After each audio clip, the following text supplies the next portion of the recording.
Hello, everyone, and welcome to Prestige Encounters, the Dungeons and Dragons campaign brought to you by soon-to-be me, Chloe, Guy, Isaac, and Jeremiah, and that's it. I am your Dungeon Master, Michael. We have an exciting session in store for you today, but before we get into anything else, we have a few announcements to get through. First and foremost, a lot of music you'll be hearing tonight is brought to you by Midnight Syndicate. Midnight Syndicate is a music production group creating goth, horror, and fantasy RPG music that you can be using at your tables at home. For more information, go to midnightsyndicate.com or use the command !midnight in our chat for a clickable link to midnightsyndicate.com. Did I mention midnightsyndicate.com? Midnightsyndicate.com, yes. Thank you so much. So thank you so much to Midnight Syndicate. And we, but just a reminder that today is one session and next week will be the next session. But however, the week after that, there will not be a session. So you will, after next week's session, there will not be a session after that for that week. But the week after that, there will be a session. For clarity, we will remind you next week that we are not playing the week after, but we are still playing next week, and we will love to see you. The week of February 15th, there is no session of Prestige Encounters. The day after Valentine's. The week of, so it'll be the 18th, I believe. You said the 15th. The week of the 15th. So that'd be February 18th, no session of Prestige Encounters. So yay! Grab your drinks, grab your snacks as we welcome to your table and fuck guys. And this is Prestige Encounters. And here to tell us what happened last week in his and her very own words is none other than Sanasha. Sanasha, take it away. Once an outsider, Sanasha felt more at home in the Grove than she ever had in her life of luxury. She had lost track of the many months since she had been saved by Liliana, arriving as a wounded child, burdened by heavy purpose. One unassuming day, the village elder tasked her to forge a simple token, the symbol of the Grove. She poured her heart into the work, assuming it was for one of the warriors she trained with. Instead, the elder gifted it back to her. With this symbol, she was a full member of the Grove, no longer a foundling. Many more months passed until a specific task arrived, one that would lead her away from the mist-shrouded trees. Another Grove had lost track of a druid named Naoki, last seen in the grand city of Ilmeria. Since the druids were unfamiliar with the ways of such places, Sanasha was chosen to go. She spent one last night with Liliana, talking until dawn. There was a moment where she thought they might kiss, but brave in all things but this, Sanasha let the opportunity slip away. In the morning, the druids opened a portal within a tree. With a heavy heart, Sanasha stepped through and everything went black. She woke, gasping for air, just outside the walls of the grand city. She rushed forward, following the guidance she had been given to find Naoki, only to realize he was already gone, and had been gone for over a week. Panic flared, but as she retraced the steps of the young man and his new traveling companions, her fear was overtaken by a familiar spark. As she breathed the Aram, the world beyond the mist, her wanderlust was renewed. She began her grand chase, knowing finally that this was the adventure she had always sought. Okay. Revelation. How I longed for those days, for that simple life. Adventure is far crueler than the stories ever promised. I never questioned the missing week, nor why I woke outside Ilmeria, gasping for air, as though I had drawn my final breath. I could never have imagined the truth, that I was drawing my final breath, or her breath. Who was the woman suffocating beneath a field of stars? Why did the tree save her soul only to remake it into me? Was I born in that moment? Or am I merely reliving it? Did I die? And if so, who am I now? Why does she feel so familiar? As though I'd once read her story instead of lived it. Why was she given a second chance? What purpose was I created to fulfill? Why did the ancient tree bind me to its power? The answers Naoki and I uncovered left me only with more questions. Purpose. We were led towards the rumored location of a lost grove within the Sangesian Empire, deep in the Mornwood, where stories still whispered of druids. With the favor of Lady Darthmine, we set out at dawn atop strange mounts on dead elk-like creatures whose hollow forms stirred unease. We were warned that the corrupted angel would hunt us. Even so, nothing could stop me from helping Naoki fulfill our shared purpose. Dread. It found us. An unholy horror descended upon us, a divine being of breathtaking beauty, consumed by the power of Nexus, as a body might attack an infection. As its form disintegrated, it clung desperately to its purpose, seeking to destroy us before it ceased to exist. The battle was unlike anything we had faced. Its divine presence blinded some of us, overwhelming the senses. We tried to reason with it to reach whatever remained within, but soon realized mercy lay only in ending its suffering. We nearly fell. But, like the heroes of old, we stood together, and Emmeline delivered the final blow, crushing its head with a magical fist. In its dying breath, the creature warned us that the Avenari would never stop hunting us. Afterward, Renatus attempted to lift the great sword it wielded, only to be struck down instantly by its divine protection.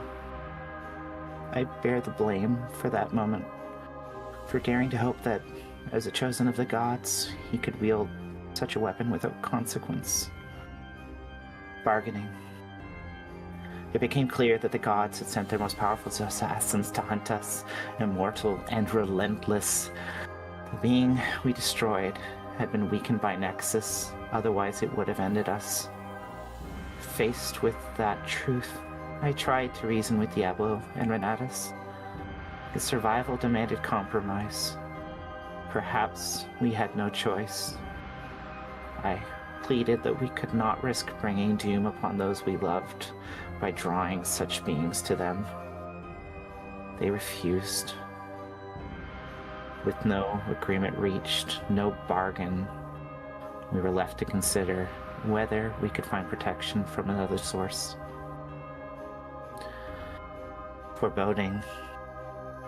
The gods themselves seemed to have turned away from us. Whatever signs Renatus and Percy expected from their patrons bore no fruit. We traveled for hours seeking rest. Yet a dreadful cold clung to us, seeping into bone and spirit alike. This place felt wrong, untouched by the grace of the groves, stripped of life. The forest lay dead and frozen, sunlight unable to reach the leaves to sustain them. Sleep mended our wounds, but offered no comfort. We rose, unrested, hollow. Guided by Naoki's druidic power, we finally found the grove. The entrance alone radiated life, and as we stepped within, peace washed over for me. Only for a moment. Stasis. The grove was beautiful, lush, vibrant, impossibly green, and yet everything was still. Druids lay in an endless sleep. Animals were caught mid-step. Leaves hung suspended in the air, and even the fire in the elder's hut stood motionless, as though shaped from glass. Emmeline brushed her hand against one of the druids and fell asleep instantly. Moments later, she awoke screaming about threads. None of us understood what she meant, but we split apart to find answers, to search for something. Inside the elder's hut, the druid elder suddenly rose, stiff and unnatural, like a marionette pulled by unseen strings. He lifted his arm and pointed into the distance. Was it a clue? Or a trap? What has become of this grove? What was happening to the others that have gone missing? Is Liliana safe? I don't know if I can go on without the hope of telling her what I should have said so long ago. Thank you so much there, Guy, also Sanasha. And that is where we last left off. Emmeline and... Was it Emmeline and Naoki currently? The Elder? Who's in the room with the Elder?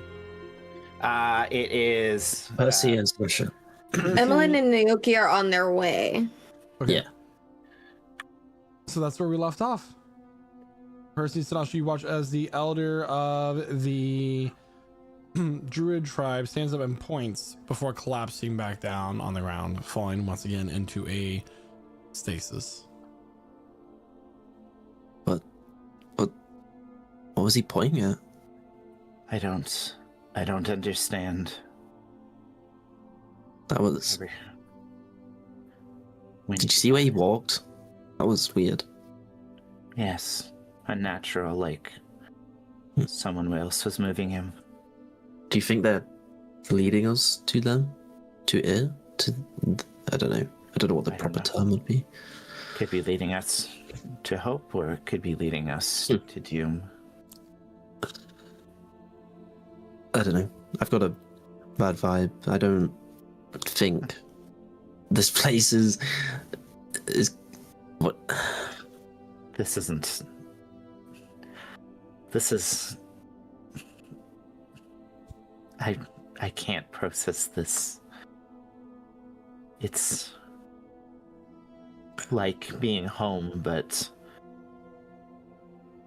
it's so wrong. I mean, has anything like this happened in your grove? No, my grove was simple, peaceful, wonderful.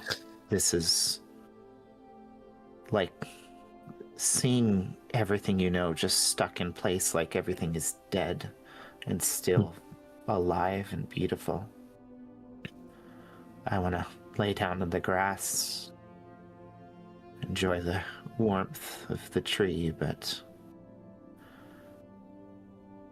I fear that if we sleep, we'll never awaken.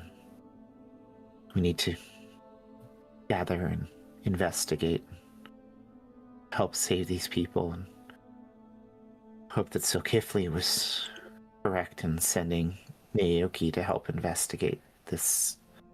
Maybe we can do something. Yeah. Can't think. I want to break things. Well, we'll break the threads. Emmeline said something about the threads. Break them and we find them. I think we need to be more cautious. Look what happened when she touched one of the druids. I think if we do the wrong thing, we may kill these people. Smart. I didn't think about that. Michael, can I look where he was pointing to see if I can notice anything out of place? Go ahead and make an investigation check. Investigation, not perception. Okay. You are investigating. Plural? Oh my god. 17. Holy moly. It's a good roll. 17. As you are looking in this area, you look very closely and you feel as if you see a vertical shimmer in the air, like a tear that quickly snaps shut and dissipates. What? Did you see that? Did Sanasha see that? Having not rolled. What's your passive investigation? Okay. 15. No. There was like, I don't know how to explain it. Like someone was tearing at the very, like at the. I don't know how to. I don't know. I don't understand what I saw. I don't get it. Like someone was making a pole, but like it failed. Was it? Where? What? Is Sanasha like goes to look at the area? Does it look just normal, like a wall? Yeah. So as you're looking at it, he wasn't Josh. What Percy was referring to was not a wall. It was a point within space of this room. Oh, so she just looks there and she's like, No, not the wall, Sanasha. Just here, like in the middle of the room. This is something Emily would know about, I feel. She pokes it with a spear. Oh my god. The spear goes through air. Oh. Well. Nothing. Well, it's definitely air. Okay. Well, we should look out for similar anomalies, I suppose. Yeah. Let's regroup. Yes. Okay. They head to the exit of the hut. As Eldest Nasha hut. pulls back the curtain that covers the doorway, she nearly knocks over Emmeline, who is currently going to enter the hut. At this point, Diablo and Renatus, not finding anything where they investigated, approach as well. Ooh, Oh, sorry. it's all right. Uh, Find anything good? well, the elder kind of got up like he was, like Mhm. dangling. Got it. That's good. threads, and pointed towards something. And Percy, can you describe what you saw to describe the anomaly? So it kind of looked like someone was trying to teleport, but it failed. But like it wasn't a teleport; it was more like a rip through. What spell would that? That would be something like blink, right? But like more planar, I guess. Could I like try to figure out what he's trying to describe to me, just based on what I know? Make an Arcana check. Can On I it. help? / give guidance / also help. And as you're thinking about Sanasha will mention, she's like, well, Naoki did mention there was some form of portal here. Yeah, there was a portal whenever I asked the nature spirits what was going on. Wow. Okay. He knows all. Okay. That's a good roll. Why don't you announce your role there so the people who might be listening to us a week from now can hear? That is a natural 20, which comes out to 32. 32. Update those stats. Emmeline, you don't only know what this is, and any kind of estimation, you know exactly what he might be referring to. This appears to be a tear in the fabric of this world, the veil that separates this plane from another. And if this were to open more, like you guys might have been able to enter, but it just appears to be these, from the way that Percy just described to you, it's these blips that appear here and there. There's no way to predict them. There's no way to enter in the time. However, there might be a way for you guys to use this to your advantage, where these two realms are close, to enter into another one. All of that, plus, when they do appear and show up, DM, do they vary in size? They do. It seems very, it's very almost like when you're looking at the night sky with a storm in the distance. You just see random cracks of lightning. You don't know when they're gonna come. And they're always in a random spot. That's kind of what's happening here, just on a much smaller scale.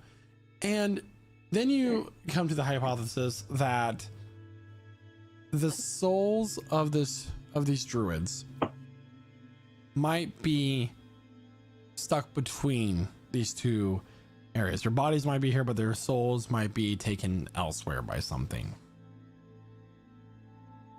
A separation of the two, in a way. So if perhaps we got through these rips, we might be able to access their consciousness or their soul or whatever is happening to them. Okay. I mean, What- if we're going what- to another realm, is there a realm of dreams, perhaps?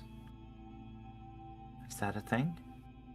I never heard of that one. I mean, There is the astral plane, but that's a bit different, isn't it? What's the astral plane like? I've only read about it. It seems quite fascinating, quite astral. I mean, like a sea of stars, maybe? like Astra. Make Yeah. a That's good. history check for me there, Sanasha, with advantage. History. +1. Dirty 20 and The astral plane yeah.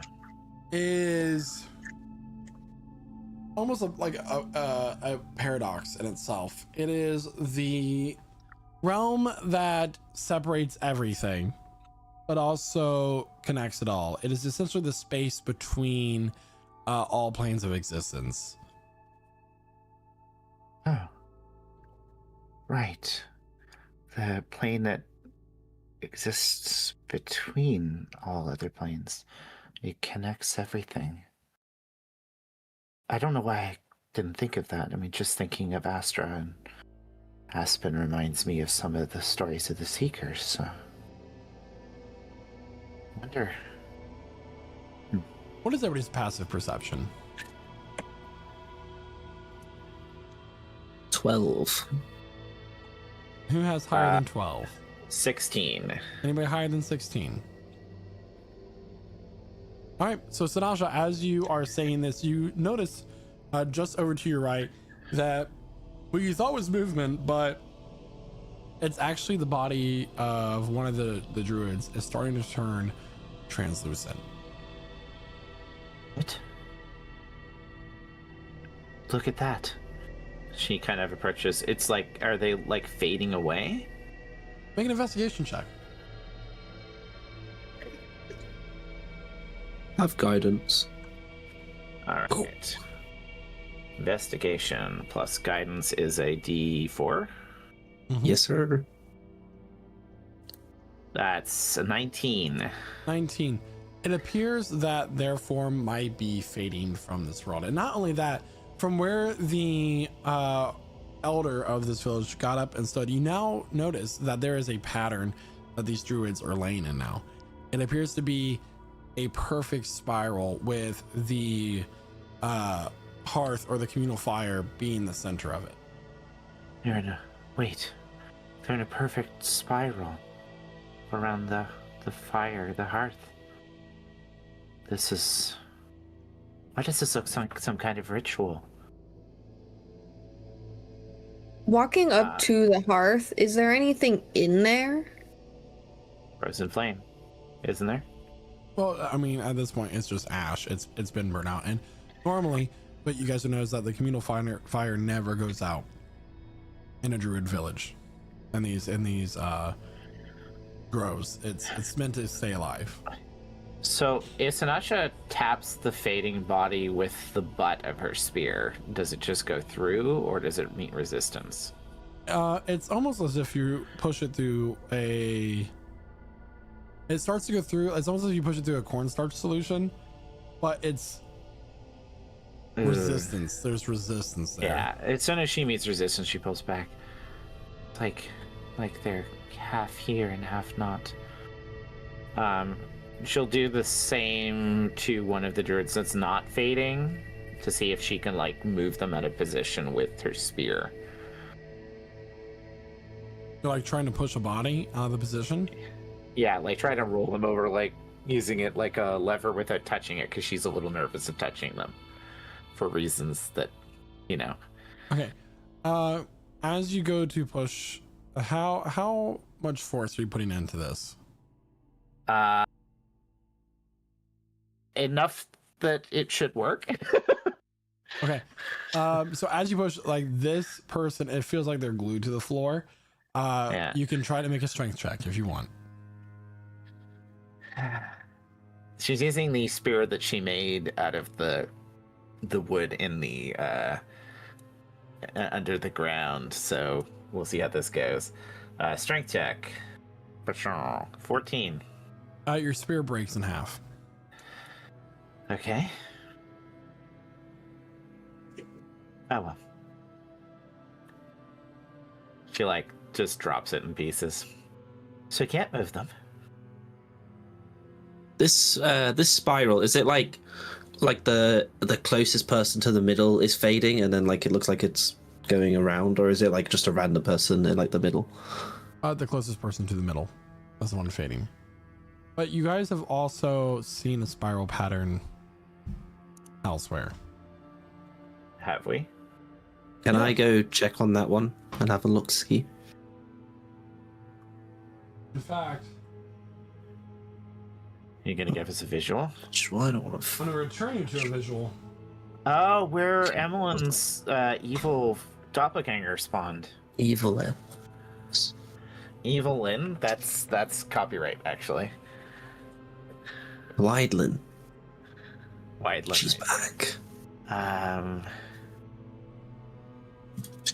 It might be some kind of countdown. Like the middle one is fading and then it'll move on to the next, going round. Well, the closer you are to the center, the stronger the effect is. And it's in the ground? Like, is it made of the grass, or does it look like it was drawn, the symbol? Like, in this one, it's obviously grass. I mean, there's this pattern, and as you're looking around, there's this pattern everywhere. Flowers are grown in this pattern. The tree branches across the canopy seem to be growing in spirals.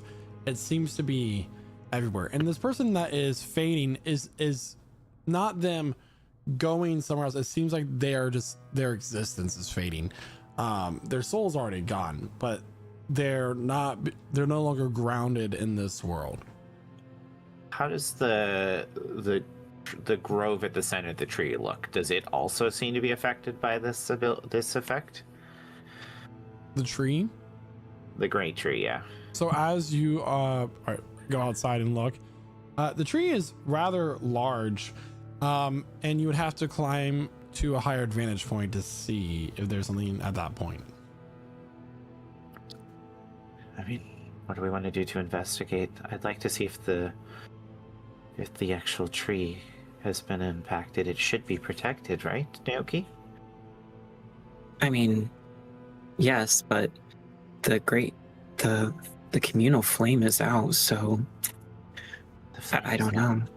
Isn't the center of the grove? It's the tree. I mean, I can try to look and see, and he'll like, I think we're...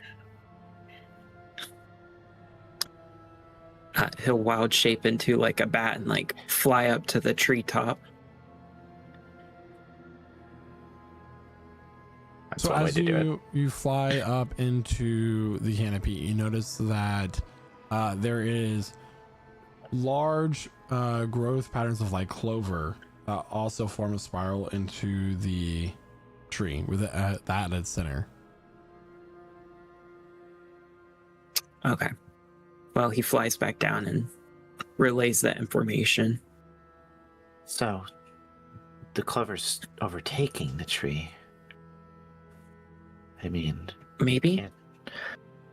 obviously, removing the symbols would only be removing the symptom, not the cause.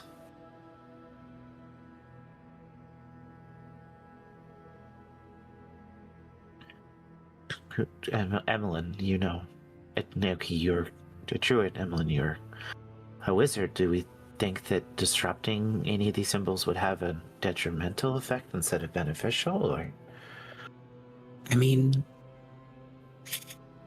wards and glyphs are always a bit of a tricky subject. I mean, Emlyn would have more information on that. I just know that once you've tripped one, usually it's not a good thing.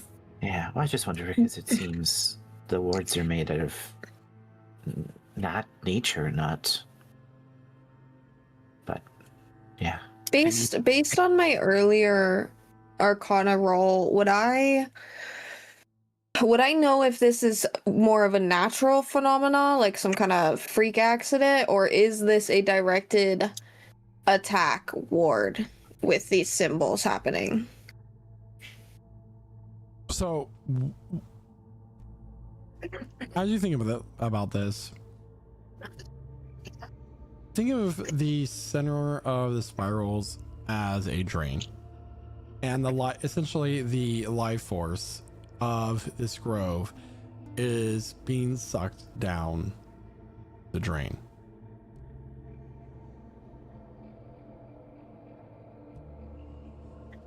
So we should probably disrupt the shapes. Well, it sounds like, is it even? I mean, if you're suggesting that they're being drained, Can I go up to this hearth in the middle again? That's out and not on fire. And could I go ahead and just light that on fire with like firebolt or something? Sure. You use firebolt. You shoot it into the hearth. It ignites the flame. Great. does the flame move or does it freeze as soon as it lights? It freezes. Like it was earlier. Last session. Can I? I don't know if this is going to work the way I want it to work. But if I touch this, could I cast Dispel Magic on it? You can go ahead and try. Second time you're trying to dispel magic on. Yeah, but this is an object. It's got to go different, right? Let's do it. All right. So as you cast Dispel Magic, a flash of this purple-like energy erupts out from this. Now I'm gonna let everybody be honest here. If you're within 10 feet of this fire, if you feel like your character would be within 10 feet of this fire, and all characters are currently present, but if you feel like yours would have gotten close, you're gonna take 17 points of psychic damage. That downs most of half the party. Emily's down. I'm down and Renatus is down. Wait, she did that in the thing? I mean, did we go back inside? I mean, I assume we got back inside. I mean, like, we're gonna assume we were all together unless we see a. Oh hell! All right, so So Percy is down, Renatus is down, Sanasha's up, Emlyn is down. Is Naoki down? Shockingly, no. Okay, we need to pick And people Diablo's quickly. up. Okay. Potions, guys. Potions. We'll search through. Does Diablo have a potion? Diablo's up. He doesn't have a potion. Does Emlyn have a potion? Okay, whatever potion she finds first, chosen at random, she will feed you. Yeah, and Diablo will check Percy for a potion. No. If not. Okay, Don't fine. waste time. I'm not. And he just sits down and just casts Aura Vitality over the party. Okay. And then I'll just yeah, we'll do that fun one again. Yeah, so whatever potion you feel like losing from your inventory there, Emlyn, you can roll it because she has no idea what she took. Hopefully it's not a potion of poison that looks like a potion of healing. Everyone take 2d6s. Oh wait, that's only 6. Is this the one where we move in and out of it over 10 minutes? Huh? Is this the Aura of Vitality, the one where you cast it, we move in and out of it? No, that's Perf Healing. So, okay, 2d6, okay. No. This one's basically, it's just like, it lasts up for a minute and it heals the party like 10 times. That's So not- what? Yes. What's Let's see. So We'll do a 2d4 or 2d6 for Renatus. At least one for everyone. So what you're gonna do, Naoki, is you're gonna roll this one at a time, and each roll you're gonna declare what player it is for. So you're gonna roll 2d6 one time at a time, declare the player it's for, and then roll on to the next. So everybody make sure you're paying Well, attention. Make sure Emlyn you're already slow done enough. hers. That's 2d4. Does she get? That's her Oh. potion. That's a potion she Oh, got. sorry. Sorry. Okay, let's do this as quickly as we can. That one will go to Naoki. That one will go to Renatus, picking him up. That one will go to Percy. That one will go to Sanasha. That one will go to Diablo. That one will go to Emlyn. That one will, I guess, just go back to me. And then we'll start the rotation again. Percy. Yep, Sanasha. You guys need a lot more than Diablo and Sanasha do. I guess I'll give that one to Emlyn. Last one. And that one will go to Percy.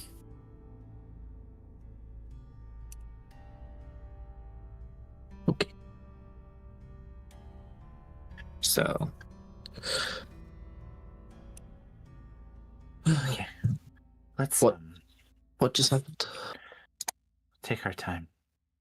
Let's be more cautious. I It did- seems. I did What not did you- think that was going to happen. What did you try to do? I tried to reactivate this because you were saying this was the center, you know. So maybe I thought if I reactivated it, it could like protect the area or something. No, it makes sense.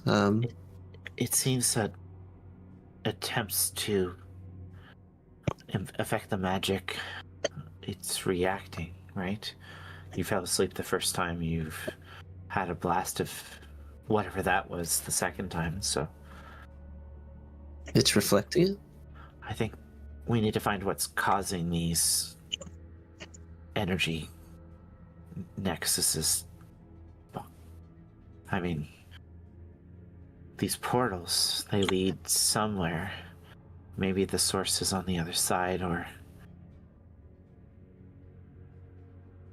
I don't know. I mean, what kind of creature is strong enough to break through a grove protection that it can take all of their souls at the same time? I mean, sure, it's open portals. It may have been something that happened because of, well, many different effects, or maybe the druids accidentally did it themselves. You know, the groves protect from the influence of the gods, but the power of the gods has never been stronger than it is now, right?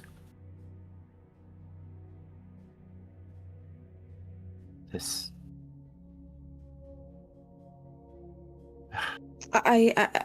Emily's at a loss. She has no idea. So she's just gonna start walking around and looking for maybe some connection because there's threads and there's drains and there's these patterns and I need to understand what kind of thread were they talking about? I'm so confused. Drains? How do we stop the drains? Interrupting the pattern doesn't seem to do anything. Or did we even interrupt the pattern?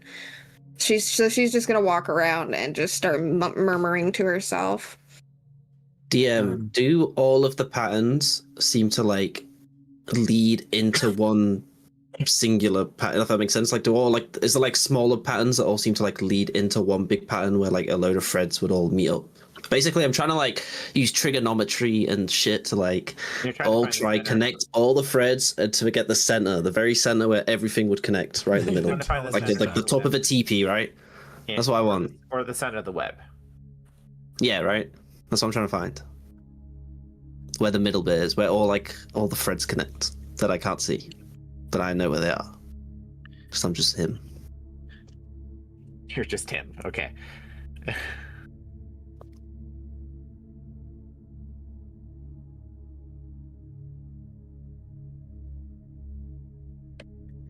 He's considering. The suspense is killing me. It's killing us, actually. Is that a no? That was a DM question. If you What? didn't hear that part. What? Oh, so I'm trying to find where Yeah, all the is it make an threads lead intelligence into the check? middle. Oh, okay. Okay. Did you say that? I didn't hear. I My thought I fault. said that. So, yeah, make a No, intelligence check. you Just no, a 10. You just gave us a look. Yeah, you just I looked thought at me said and I make an was like, intelligence check. We'll go Okay. back. We'll check the VOD. Okay, my bad. So 10. Nothing is sticking out to you in this area that appears to be threads, and this thread thing that Emlyn is talking about. You've seen no sign or indication of threads anywhere. As far as like it appears to be too big of a thing for you to quite make out the location of all these spirals. But you do know one thing. Naoki flew to the canopy and he saw one large spiral that seems to be larger than everything else, with the front of the tree being its center. so. Maybe still a bat. So Oh, no, he came let me back get down. so on the actual tree itself, or on the floor in front of the tree. In front of the tree and all of its roots that expand out. I'm off down there. I'll tell everyone. I'm off to that one to go have a look. To the tree. Wait. Okay. Yeah. Okay. Yeah. Let's. Well, Emily will follow I mean, close behind. I found We gotta find something, and I don't know where I'm going. So I mean, unless anyone's got any better ideas, I'm off there. no, I mean, normally in a case like this, we would have one of the elders reach out to Aspen for. The elder's on the floor, looking like a mannequin. No, but it's. I don't mean to be rude, but We. I can't ask him much, can I? That was a bit. I do apologize. I didn't mean to be rude, but You're sad. like, it's up to us right now. And you said we should ask the elder. That makes no I would sense. ask the elder to reach out to Aspen for some advice. Because Aspen Okay. create these. Should we just light the tree on fire? I don't know Light Aspen, the so tree I on fire. who's Aspen? Literally, hero of legend, one of the seekers. He created the groves. Yep. You know. Good to know. Some Right now that I classic know that, childhood stories. I can't believe you I missed out didn't- on that, Percy. pay attention to them. I mean, he died and came back, but he wasn't resurrected. That's pretty He came cool. Back because he's technically eternal now, or I don't know. Okay. So I can we don't- chat? Listen, I'm a barbarian who lives amongst druids. Like I fundamentally understand like tertiary information about it. Okay, so let me get this straight. You want me to ask Aspen, the guy who I've never met / don't even know if he No, I exists? said we would ask What's the going elder on? who is a druid to reach out to Aspen because it's druid stuff. I don't know. They would do Isaac, it. can you Sometimes- reach sometimes Aspen? they would talk to I'm other. sorry, who? groups. Naoki, can you reach? Can you reach Aspen? Can you reach the Kiflin? Is there any mushrooms nearby that I can see that might indicate Aspen? So go ahead and make a perception check as you're looking around the area for mushrooms. How flammable does this tree look? Make an nature Burn check. the tree. Sasha's axe has been lit up with lightning the entire time because I Burn just the tree. announced that last session. You can have guidance on that. Let's I roll didn't say D4 there, anything. Naoki. Oh wow! I don't know anything about nature. I got an 8. So a 10. You're not seeing any mushrooms sticking out to you that indicate that Aspen's presence or influence is present at this grove, which makes sense. Because it's out of touch. This is out of touch. Exactly. The tree looks pretty green. It doesn't seem like it's going to be very flammable. You can't speak with plants, can't you, Naoki? I mean, I could see what's going on, although I bet they're that's- frozen. Talk to the tree, maybe. I don't know. I mean, Do the trees sway? you know what? Don't waste your magic No. power. I think it's frozen. I mean, I have the pearl of power. I can at least do this one more time. Don't we? So, Aspen's ruled out, yeah? Can we go check out this tree now? Well, we're literally standing in front of the tree. Emmeline, let us do it. Okay. She's literally. I can see. She's lit a cigarette and she's staring at the tree. Don't burn. Don't. Right. Don't. Mr. Sigil, what do you say? I'm inspecting this sigil, not touching it. I'm not. Sanasha touches the tree. What? See what happens. I'm standing back. Got it. Standing back. You all I'm watch back as well. as Sanasha collapses onto the ground and falls asleep. Let's see. Not dead. Make a medicine check.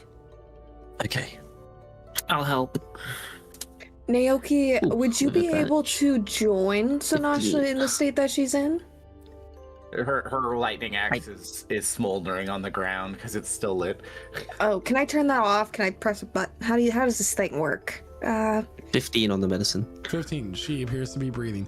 But you watch as like small little, what appears to be like white like roots start to grow out of the ground.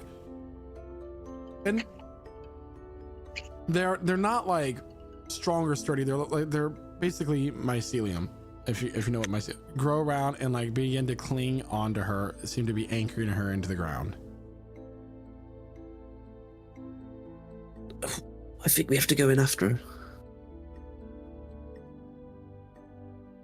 What do you do, Percy? I think we all have to touch the tree. I'm gonna cast a 2nd level Cure Wounds on myself. That's a decision. That is 22 hit points. Okay. Right. All right, Snasher, you crazy lady. I'm gonna touch the tree as well. What? Oh, what did I just do? I feel like there's just a thing on the ground saying "Do not touch this," and we're just gonna keep touching it. I don't read druidic. Emmeline is not going to touch the tree. She's just gonna sit here and stand guard over everyone's body. It's cast fireball. Percy's touching the tree. He's feeling up that tree. Anything? Percy seeking wood. Percy DM. also collapses and a little further away from Zanasha, and same thing happens to him. Mm-hmm.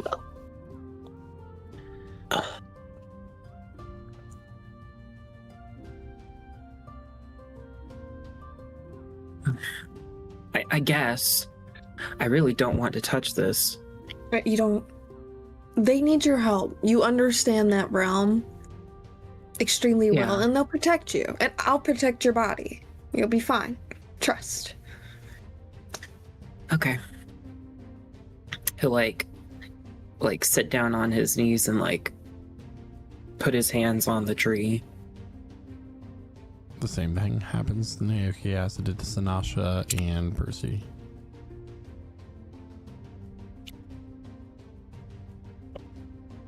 So are we just gonna watch them? Are we Emmeline is currently taking vitals of each person that's unconscious every maybe 3 to 5 minutes, making sure that their blood is still pumping.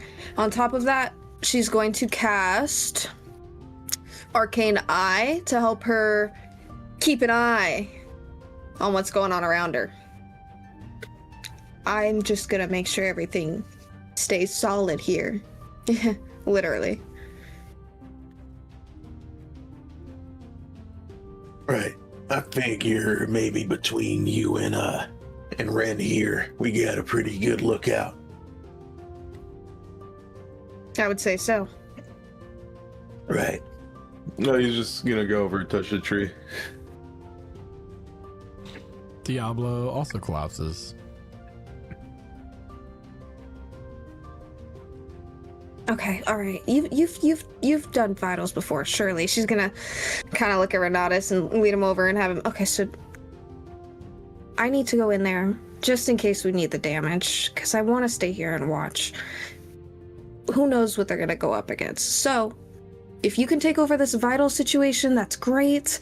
But just every 3 to 5 minutes, right here and here, you want to check both spots. You can even do the eyelid response test. I she'll go through that for about 15 minutes with him, and then she'll go ahead and touch the tree to go in as well. Great. She got bored. This is the most roundabout TPK I've ever been part of. All right, so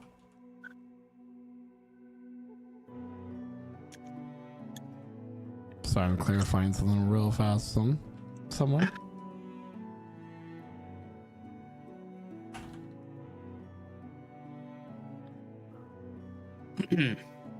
Are we all dead? No. Oh, that's it. First and foremost, Sanasha, you appear first, followed by Percy, then Naoki, then Diablo, and Emmeline. And Wait. the sensation of the world around you doesn't fade as you've collapsed from the waking world to where you currently are. A purple hue is cast over the entire place. And when you look up above, it is not a sky, but a spiraling storm. Purple lightning crackling across. You all followed me? You did this? I mean, what if That was really dumb. What if? It's like literally the only thing I can do in that moment. We were talking too much, and we weren't making any decisions. We weren't making any headway. So I figured, touch the tree. The tree's the source of, yeah. Well, So this is obviously. Where's Renatus? Oh, he's watching over the bodies. I went over the whole vital system with him, so no need to worry. I feel that we are in good hands, but I also figured that we probably need a good group here. The more the better, you know? Okay. Well, I mean, it turns out that this is maybe. I mean, we're gonna learn more, but okay. Do we still have our weapons? You do. Yeah. In fact, so as you begin to look around and start to see what you have on you, have everything that you had when you were awake. You're in the same health state, everything. You find yourselves standing on a floor of polished black obsidian that stretches infinitely into a violet haze. Rising from the reflective black stone floor are the trees. But they are not made of wood or leaf. They are jagged crystalline pylons of translucent quartz and razor edge obsidian. Every single facet of these surfaces is a perfect mirror. There is no wind here. Hold on. There is no wind here, yet you hear a constant needle sharp ringing, like someone running their finger along the edge of a wet glass. You look around for your companions and you see them all around you, but you also see thousands of versions of yourselves. And every step you take is echoed by a legion of reflections. But as you watch your own image and the nearest crystal, your blood runs cold. Your reflection isn't looking at the forest, it is looking directly at you. It doesn't mimic your surprise, it simply smiles, a slow, predatory curve of the lips, and places a hand against the glass from the other side. You feel heavy, as if being watched by 1,000 eyes, and every time you blink, your reflections seem to move just a fraction of an inch out of sync. What would you like to do? Disconcerting. So the reflections coming from the floor, sorry. The reflections are all around you except for the sky. Basically, you're surrounded by trees that have mirror-like substance making up of them, and every facet, like imagine you're looking at a trees made of gemstone, but they're reflective, and every facet, every face of the gemstone is a mirrored surface reflecting back at you. And the reflections are sometimes creepy, sometimes they reflect you perfectly. Are they sometimes Sinesha, thicker, shorter? Sinesha, can you try smash one? First, are there any sign of the druids here, or is it just us? Just you at the moment. Huh. Well, smash. I'm gonna back up on this one. I don't really want to destroy these. I'll keep you alive if it takes you on, but just... I mean, breaking things seems to not be super useful. She'll like step to the side watching her reflection, seeing if it moves the same way. It does, but just a fraction of a second or an inch of a second behind. See, you see that? That's not you. If I break it, I'm gonna set it free. Is her axe still on, or is it off because Emmeline turned it off? It is on. Because it was on when she passed out. She will, instead of smashing it, walk up to the mirror tree and press the arcing lightning into the shape of the glass first. And then just see what effect it has on the tree, the reflection. Yeah, as you press the lightning, you touch the lightning on the reflective surface? The lightning, but not the axe, because it's arc. I'll step back. Yeah, so as you touch up, the spell begins to reflect and bound off of this reflective surface. It starts to shoot around like a bouncy ball, shooting in all directions around you. Let's see. That is Naoki. Naoki, you're going to take 5 points of lightning damage as it hits you square in the chest and knocks you on your ass. Okay. Don't touch those fucking trees again. Are you okay? It reflected the magic, but she is going to turn off the axe. Does it turn off, or does it just stay on perpetually?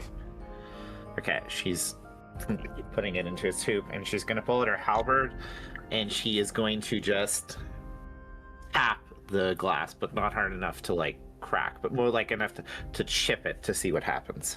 What sounds, what should be just a simple tap on glass, echoes into a thunderous boom that echoes all around you. Of course it does. But yet the air grows still once more.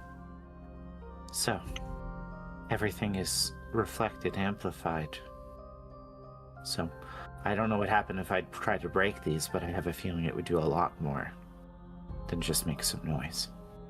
It was just a fairy. Well, I'd rather not hurt Naoki again. So, is there any magic anyone can detect here, Emmeline?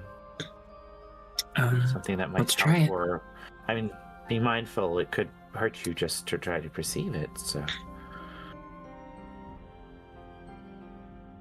I wonder what we would gain from knowing things about this. Like,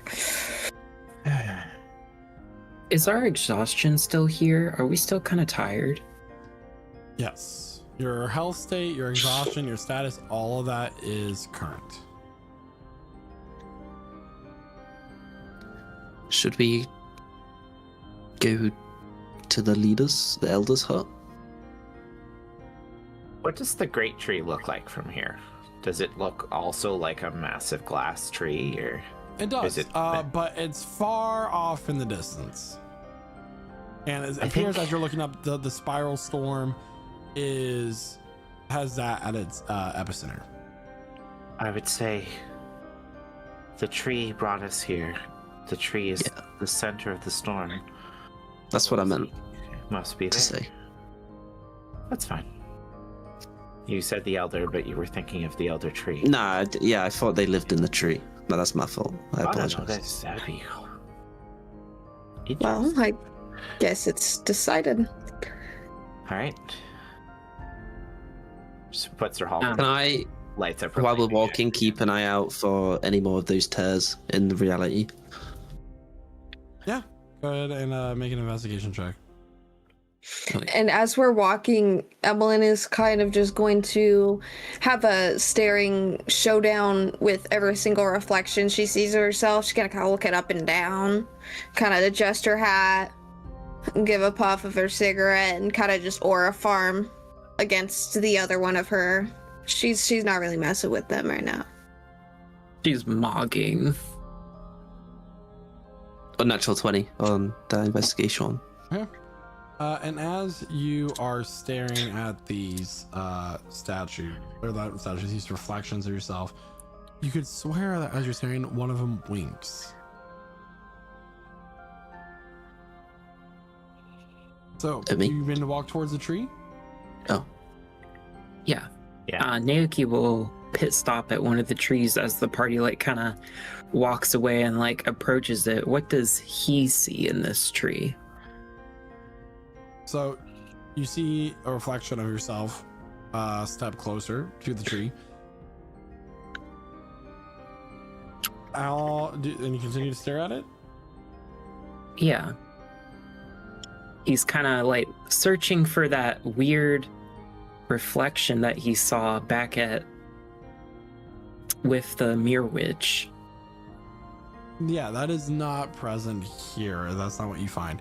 As you continue staring at the tree for just a moment, you see yourself. And then your reflection ignites in flames. Make a wisdom saving throw. Oh. This is fine. A wisdom saving throw? Mm-hmm.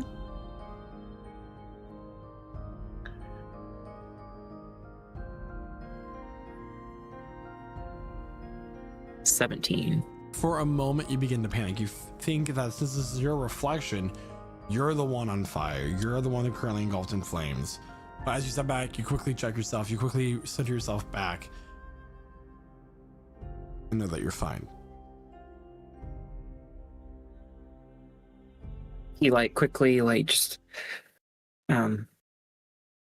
leaves. Like, do any of these trees have any like crystal looking leaves or anything?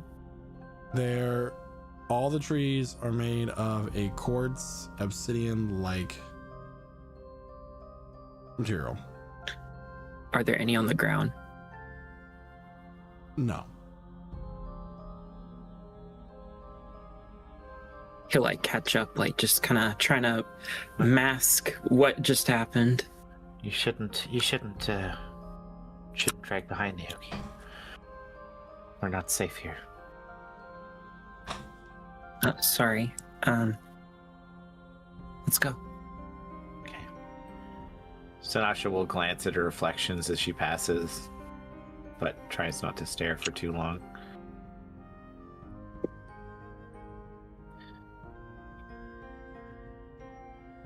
Okay. I feel like that one just flipped me off.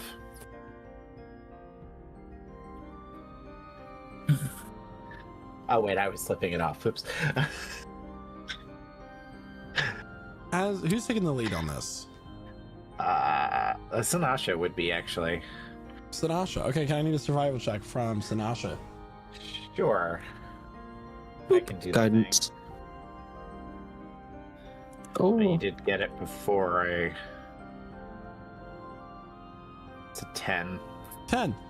As you are leading the party through this dense forest of crystal-like trees, you walk for what seems like hours, and yet you are no closer to the large great tree than you were before. I feel like we're not making any progress. Still walking. Wait. If everything's reflected, what if you have to walk away from the tree? I'm laughing because that sounds ridiculous, but Walk backwards? nah, just like walk the other way. Sanasha I starts don't- to walk backwards. Okay. Stop. Sure. Looking backwards to solve some cosmic puzzle. Yeah. Seems like everybody is following in the Great Rosad's footsteps here. Does anything happen? Does the tree look any closer? Or... So you walk backwards. Yeah, You're just for a walking little bit. towards or away from the tree. She's walking away from the tree backwards so she can watch it. Okay, so you walk backwards away from the tree Yeah. and you bump into an object. You turn around and you find a crystalline structure that is a reflection. It seems to be sculpted off the form of your ally, Emmeline. Oh, It's back. there's a... It's back. Wait. Emmeline, there's a... This one's spiky, but slightly thicker and shorter. None of them look quite as good as I do, if I do say so myself. Like, She's gonna like glare at all the reflections around her and take another drag. She's gonna like poke it in the forehead. Once again, a thunderous boom rings out each time you poke it. Are there any more crystalline copies of us visible? So, can I get... Okay, let me restart there. So, the structure of Emlyn seems to be in the center of a circle. There are trees surrounding the area. And Emlyn, as you look at this, and the reflection of each of the facets of this crystalline structure, you see yourself. You see your gloves coated in dirt and mud. You see yourself working outside a freshly dug grave. You see what you are truly most guilty of.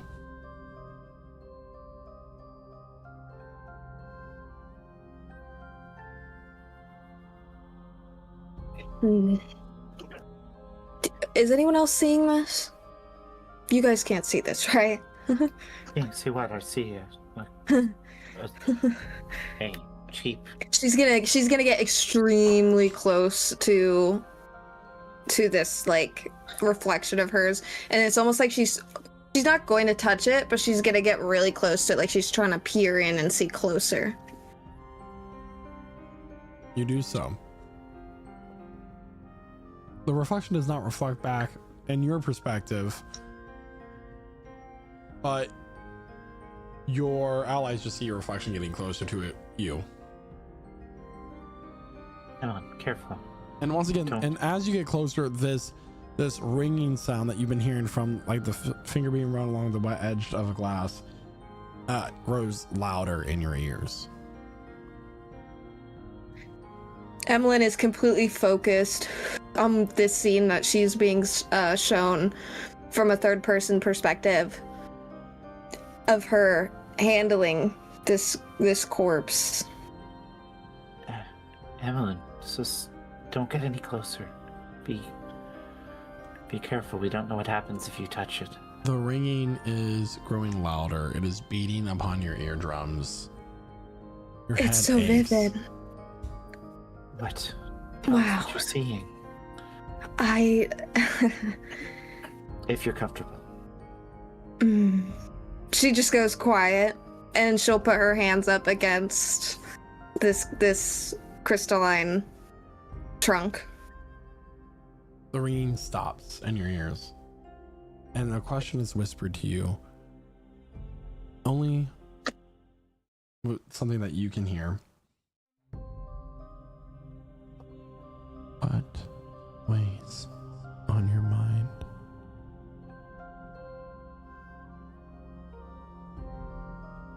Hello? It repeats itself. What weighs on your mind? The end of the world, I would suppose. There's a burst of energy. You take 4 points of psychic damage. Okay, period. You have chosen poorly. And I assume she gets something like a nosebleed as she's kind of just standing there. You take a step back, your hand loses contact from the statue, and the ringing returns to your ears. Oh, she'll kind of wipe the blood on her white gloves. That was... You okay? Wow. Oh, yeah. She's gonna stuff up her nose a little bit. There's just something really incredible. There's something really incredible when you look inside of the reflection. Her nose is gonna be kind of stuffed up as she's trying to stop the bleeding. Do you want to share? Or... I just saw something. So no one else saw it. It was so personal to me, and perhaps my most shameful event, but also my most academically daring. It was almost alluring to see it from that perspective. Really? From our angle, just looked like you were looking at yourself. Yeah. Well, when I touched and tried to push through the surface, things got really quiet. All of this noise, it went away, and I was being asked a question. What question? What weighs on my mind the most? Of which I answered, but I got no response after that, just a really bad headache. Well, maybe... I will clarify, you all heard her say the end of the world. Maybe you gave the wrong answer. Well, asked me my opinion. It's a subjective, matter, isn't it? Oh. Is that really what weighs on you most? Oh my. Of course it is. The end of the world's definitely on the list for all of us. What could be worse than the world ending? Nothing that I've done. I think you got to look at it this way, right? The end of the world, the concept of that type of thing, all existence ceasing to be, is a daunting subject. But it's so grand you lose grasp of how much it actually affects you. It's almost too extreme for you to have a connection to sometimes. So maybe it's something a lot simpler. Are you saying I should try again with a different answer? Damn. Maybe. Consider. Maybe think selfishly for a moment. In which sense? Just End of the what's world's affected real me grand. the most? What's affected you the most? Not if you were to quantify everything, all of your problems against each other, what matters the most? What Okay. affects you the most? Yeah, you're right. She's getting hyped up. And Right? Be careful. just be aware that the answer might hurt a lot more than the end of the world. La la la la la. Well, let's do You want it. us to cover our ears? That's up to you. Perhaps. I'd rather be able to know if she's in danger. And Emmeline's gonna we'd touch. stand there watching her, but She's gonna touch the surface again. What weighs on your mind the most? Valerie's death. Was it your fault? Yes. Mm-hmm. It was. The crystal's statue shatters into thousands of fragments, but they turn to sand and blow past, leaving a singular sliver of broken mirror-like material in a pile. I think The ringing in Emmeline's ears has ceased. you gave the right answer.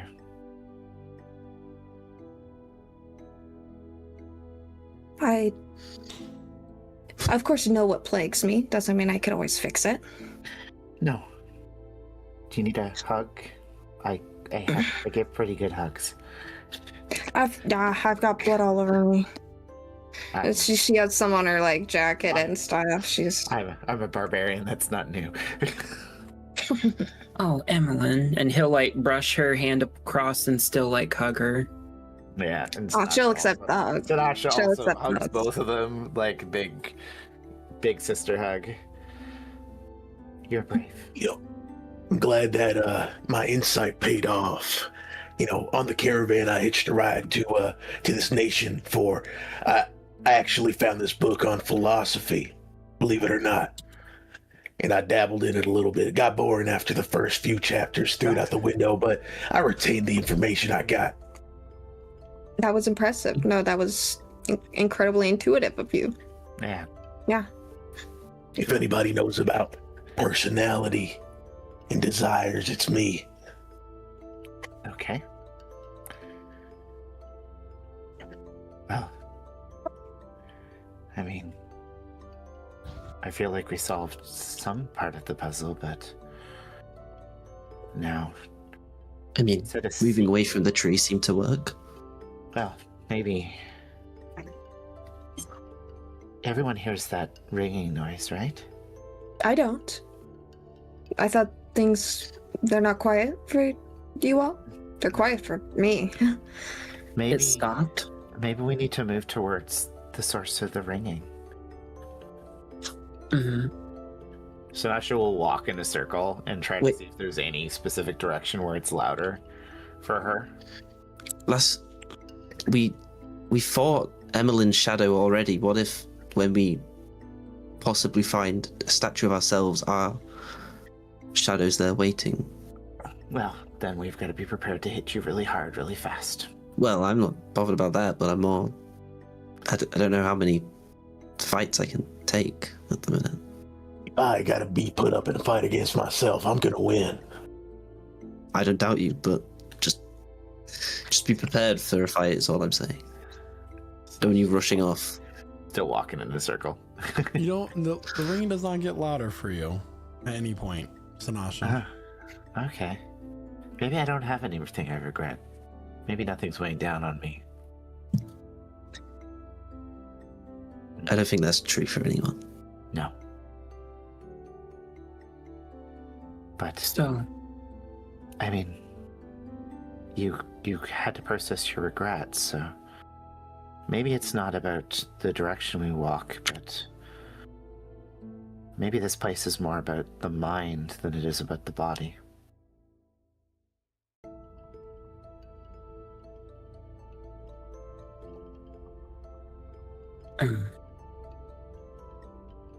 Okay.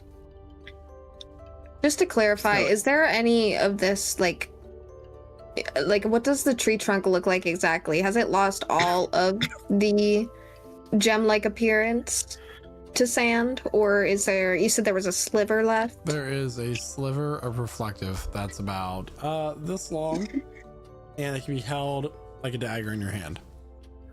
Oh, I'm taking that. Yoink.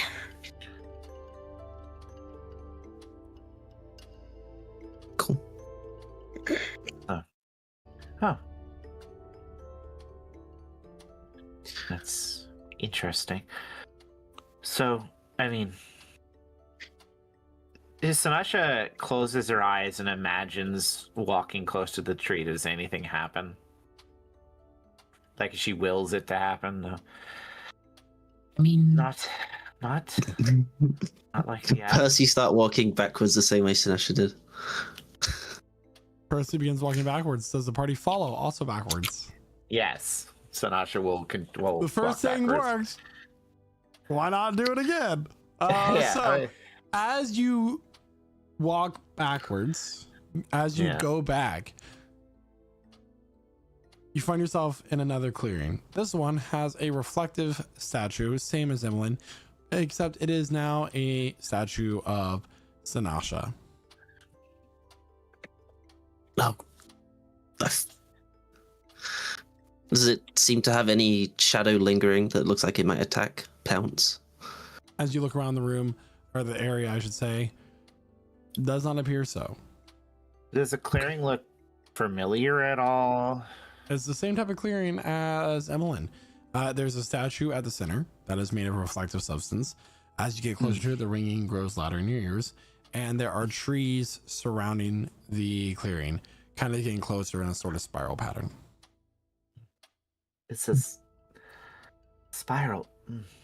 She looks into it. Does she see anything before she touches it? You see yourself, but not as you currently are, in one of the lowest lows. In fact, you see what Emlyn also described. Yourself when you were feeling the most guilt in life, your biggest regret.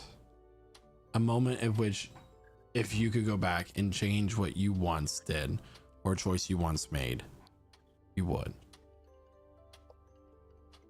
Oh God. I was so selfish. Thinking I could go out on my own. Steal Papa's axe. Why did I take it? Why didn't I ask? Is he in trouble? Because that would be her deepest guilt. I assume outside of, helping kill an entire country. City of people. This is for you to decide for canon as your character. Yeah, it was... So everybody else should be doing this in their mind right now, figuring out. Yeah, I mean...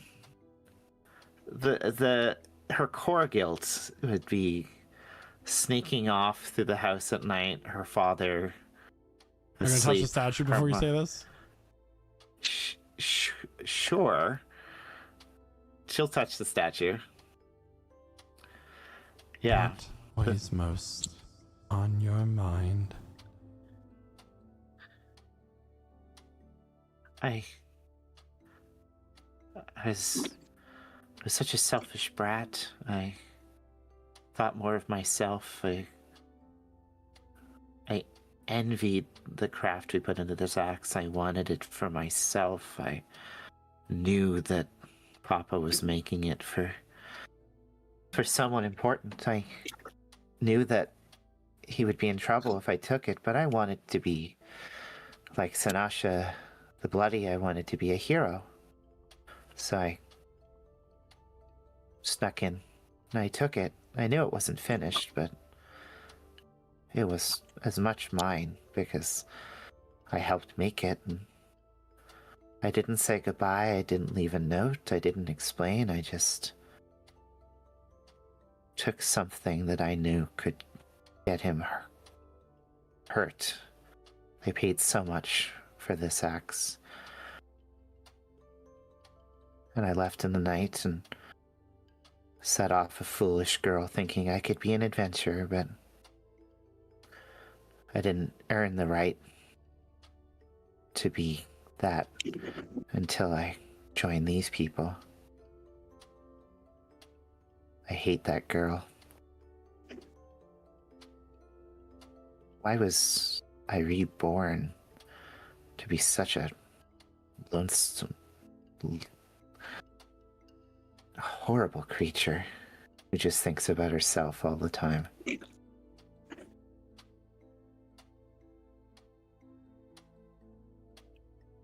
Would you take responsibility and his place in prison?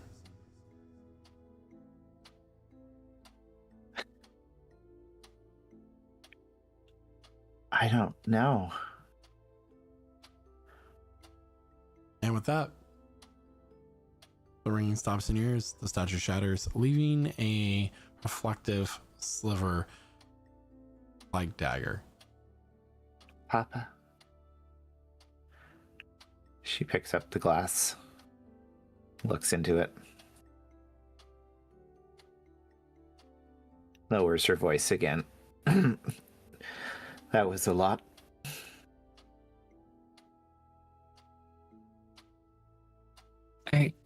I'm so sorry.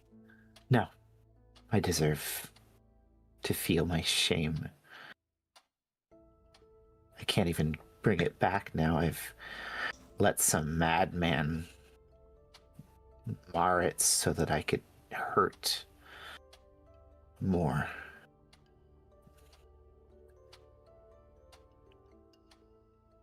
This is going to be a bad day. But I deserve it.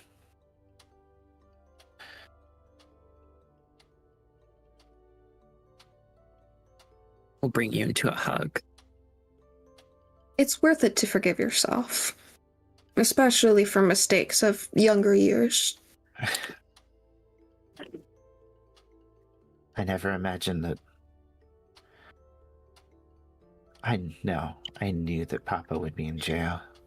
I knew that he would be punished. Just didn't care.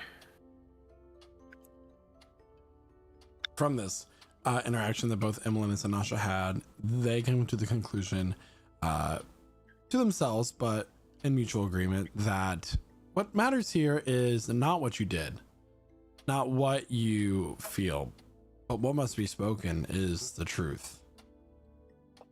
Sanasha truly did not know if she would take his place in jail or not. And she said that. Yep. This may be the only way forward, just to go backwards. To go backwards. We need to go back to our greatest regret. In a way, we're taking a step back and seeing the bigger picture. And speaking truth to our greatest regret, the thing that weighs on us most. Don't lie. Don't hold back.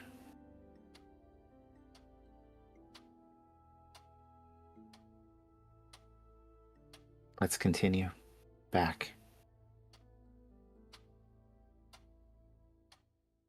As the party continues along their path they have chosen, the next statue that you arrive to with the clearing is Percy. Percy, as you step to the reflection, the ringing gets louder. Put your hands upon the surface. The voice that you have had described to you by your companions echoes in your ears now. What weighs most on your mind?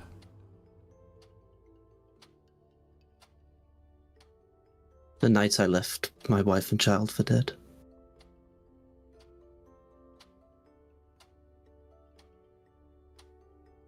When I ran, when I was so selfish, when I didn't want to die, and I let them, when I heard their screams, and I left them there to burn in that tent.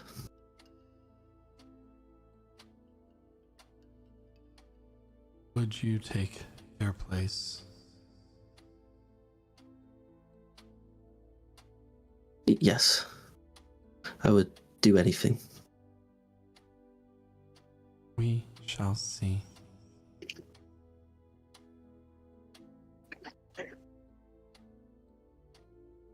The statue shatters, and you do find a reflective surface in the shape of a shattered shard that you can wield as a dagger.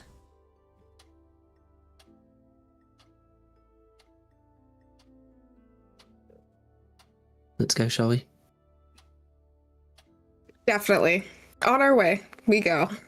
He pats him on the back. You'll be okay.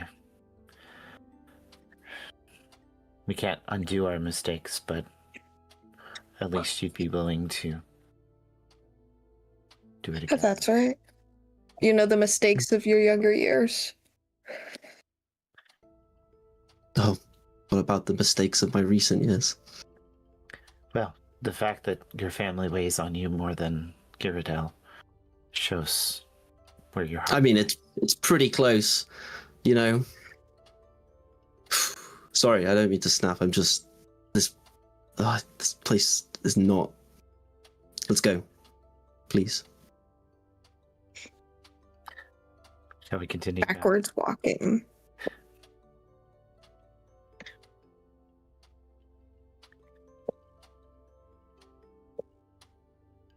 As the party continues, you come upon another clearing. This one in the form of your friend or companion, Diablo Dorado.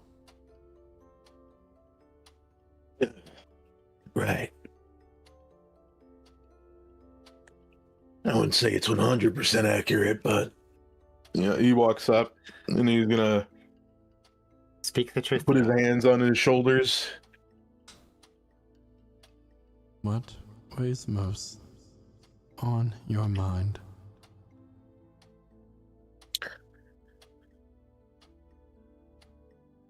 how can my mama still be alive?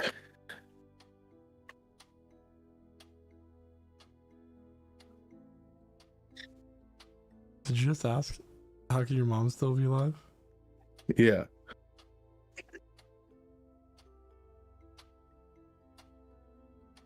You ask for a truth here. That's what weighs most on my mind.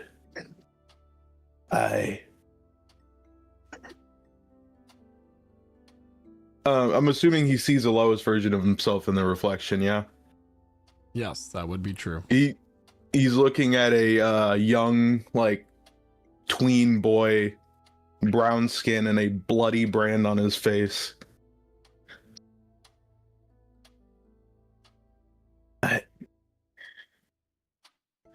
I ain't that boy no more. I became who I am because she died the way she did. I can't go back to that.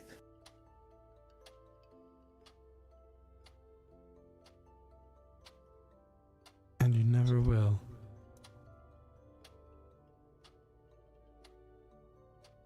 There's a shatter. Emmeline's just gonna pat him on the back and kind of, with her back to him, just kind of let him process that.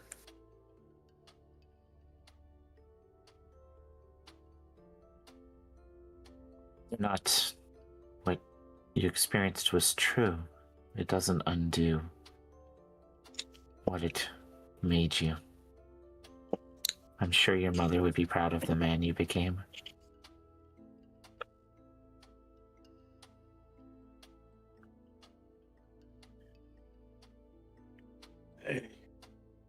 I know what happened. I just, in all honesty, I don't know if I want her to be alive right now.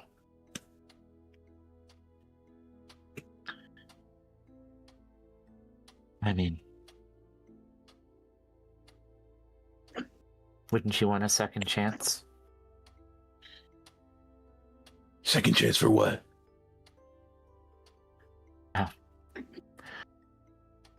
It's only adventurers who get to see their loved ones come back from the dead. Maybe whatever horrible version you're imagining of your reunion with your mother is not the truth. Maybe you find it just an opportunity to bring back something you really need.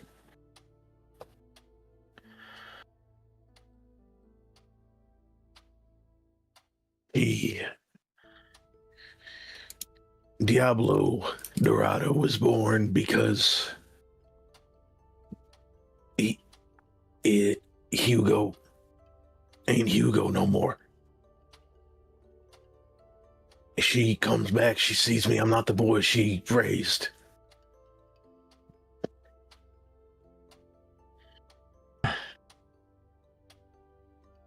That's the unfortunate thing about parents, is that they instill within you values and characteristics and ideals and things that you could never really get rid of. And so I do understand, in a way, where you're coming from with this. Not fully, but in a way, she's always been raising you. And that determination and the love you had for her, I mean, wouldn't that be the ultimate raising force of a child? To drive them in a direction for a better life? Isn't that what it's all about?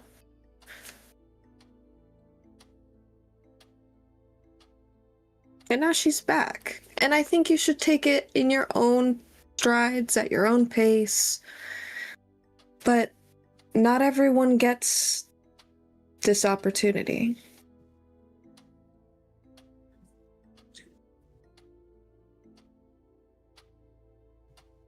He just sighs and just lets a moment pass.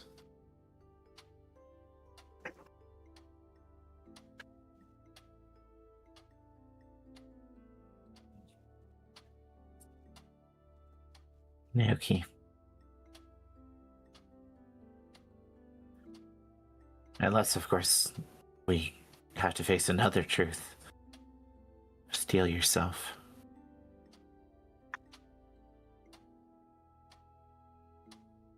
He'll just shake his head and just face the back and just start walking to the other part of the tree work.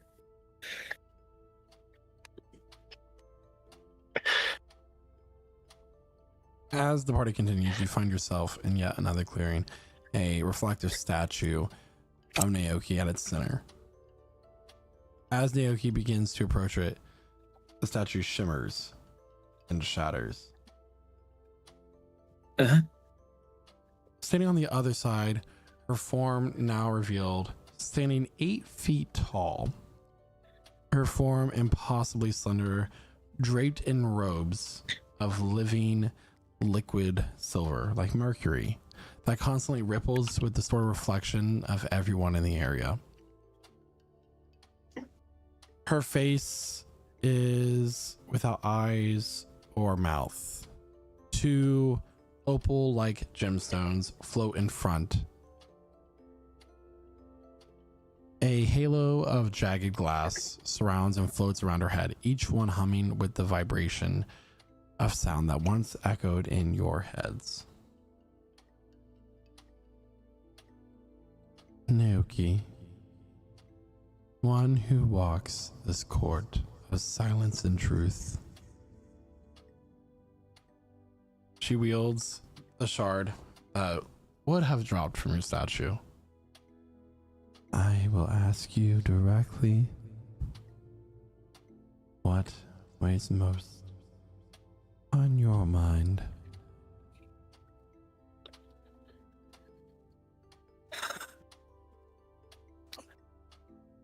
He'll just like kind of stand there, just like kind of clutching his invisible pearls, just stands there, and then he just looks up at her. The thing that weighs most on me is probably failing the Grove. I have failed the Grove. I've let down Silkifli immensely. I don't think I can ever be the thing that he would want me to be. He claims that it is, but I've let him down greatly. I don't know any of the spells that he's taught me. I can see it in the back of his eyes that he's disappointed that I'm not what he thought that he found in that damn Feywild.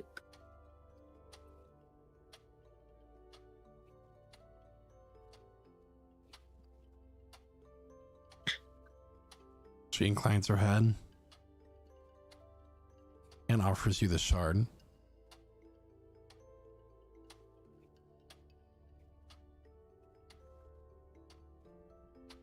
He takes it out of her hand.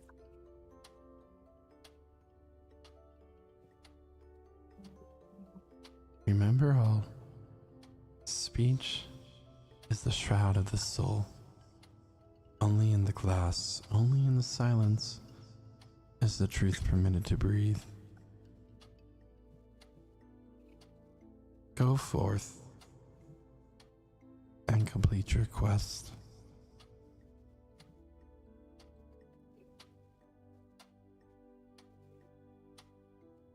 There's a ripple.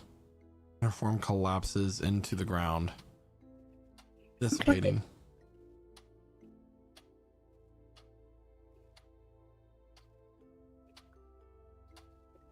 So, what was holding us back?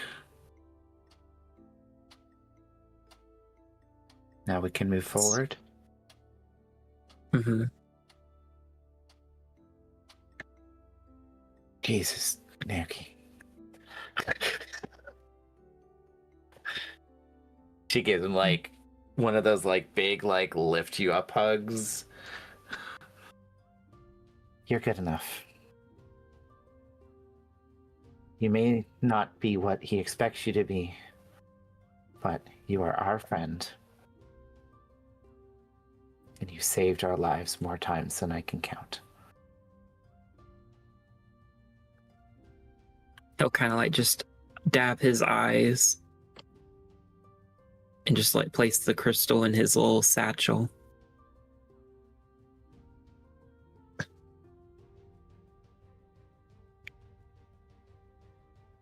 And Could I try to notice something really quick between these shards we were given? Sure, what are you looking for? Do they interlock together at all? Does it seem that their shapes complement each other, or are they all the same kind of shape? They're all roughly the same kind of shape. They don't seem to form together like a puzzle at all. Okay. Great. So we're walking forward? we'll try walking forward. Do we all feel ready? I know that was quite emotional. Just Naoki down. She'd been up there for a little bit too long. Yeah.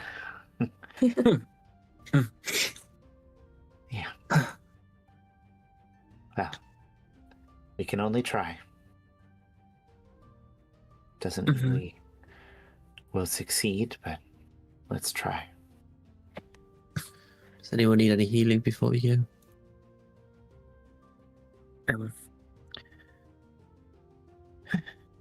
Can you mend a broken heart? I don't feel the best, but I'm hoping we don't get into any fights. So. I think we can count on getting into a fight. She gave us daggers. Perhaps for I'll cutting do the aforementioned threads. I'll do a level 1 cure into another. Okay. 12. One step Just to be forward sure. at a time, right? Guys? Nice. So how far is the great tree? Is it the same as when we first started? It is not. It seems to be slightly closer as you turn to look at it. So if we all take Some distance away. we all take one step closer, does it move closer? As much as one step closer would appear to be from that distance. Okay, let's try moving I forward. wonder- then. Yes? Sorry, I was just going to say, I wonder why this affected us differently than the druids. I wonder why they couldn't just do what we did. Don't know. Maybe this is only an option due to the circumstances that we arrived here through. Maybe the druids couldn't face the truce they needed to. Maybe whatever entity that was. By the way, does that entity remind us of any god or entity that we're aware of? Make a history check, and you better hope that number is high. I mean, it's Can I one. give guidance on that? Yeah. Okay. That's a natural one.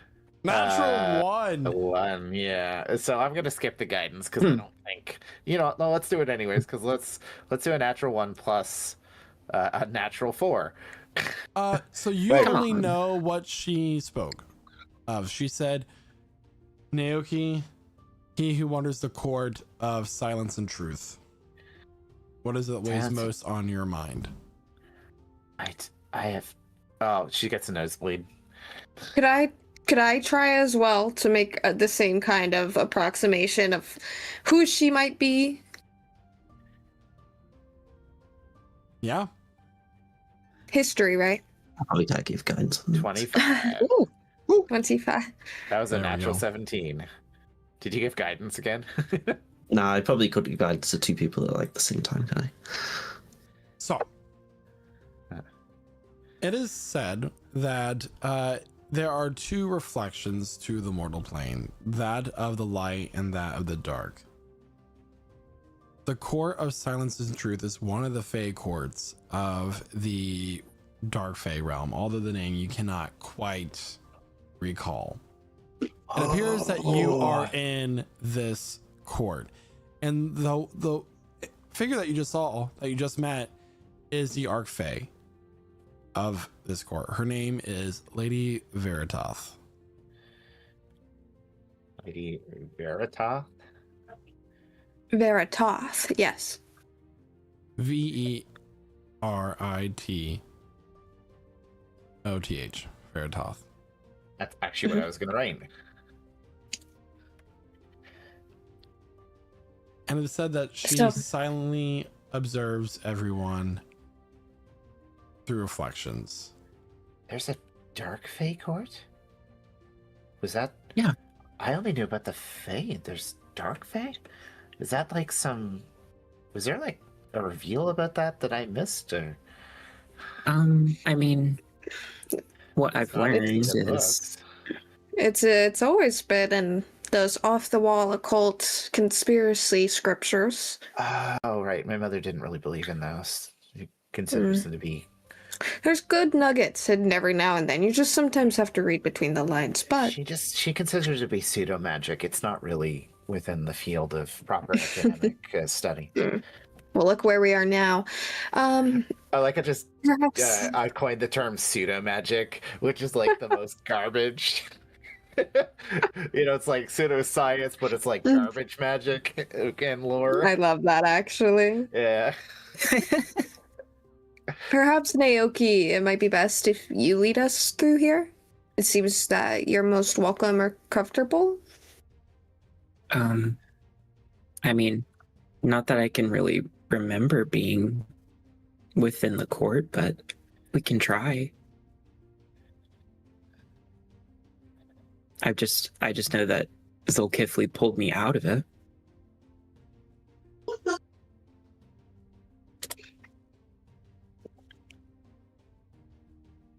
So he'll take the lead. All right. As we begin to walk closer to the tree at the center of this area, this court that you find yourself in, you begin to notice very large strands coming off the tree as you go closer, the light reflecting off of them. What appears to be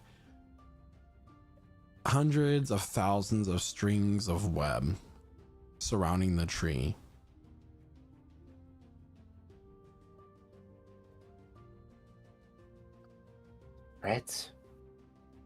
Threads? Right? The threads. Yes, the threads. Was there a more specific? So you just said threads. You said threads. Can you think? Was there anything you remember? Like, are we supposed to cut all the threads, or? No, they said cutting the wrong thread would thrust them deeper into despair, perhaps, something. So we have to get the right thread. We have to get the correct thread.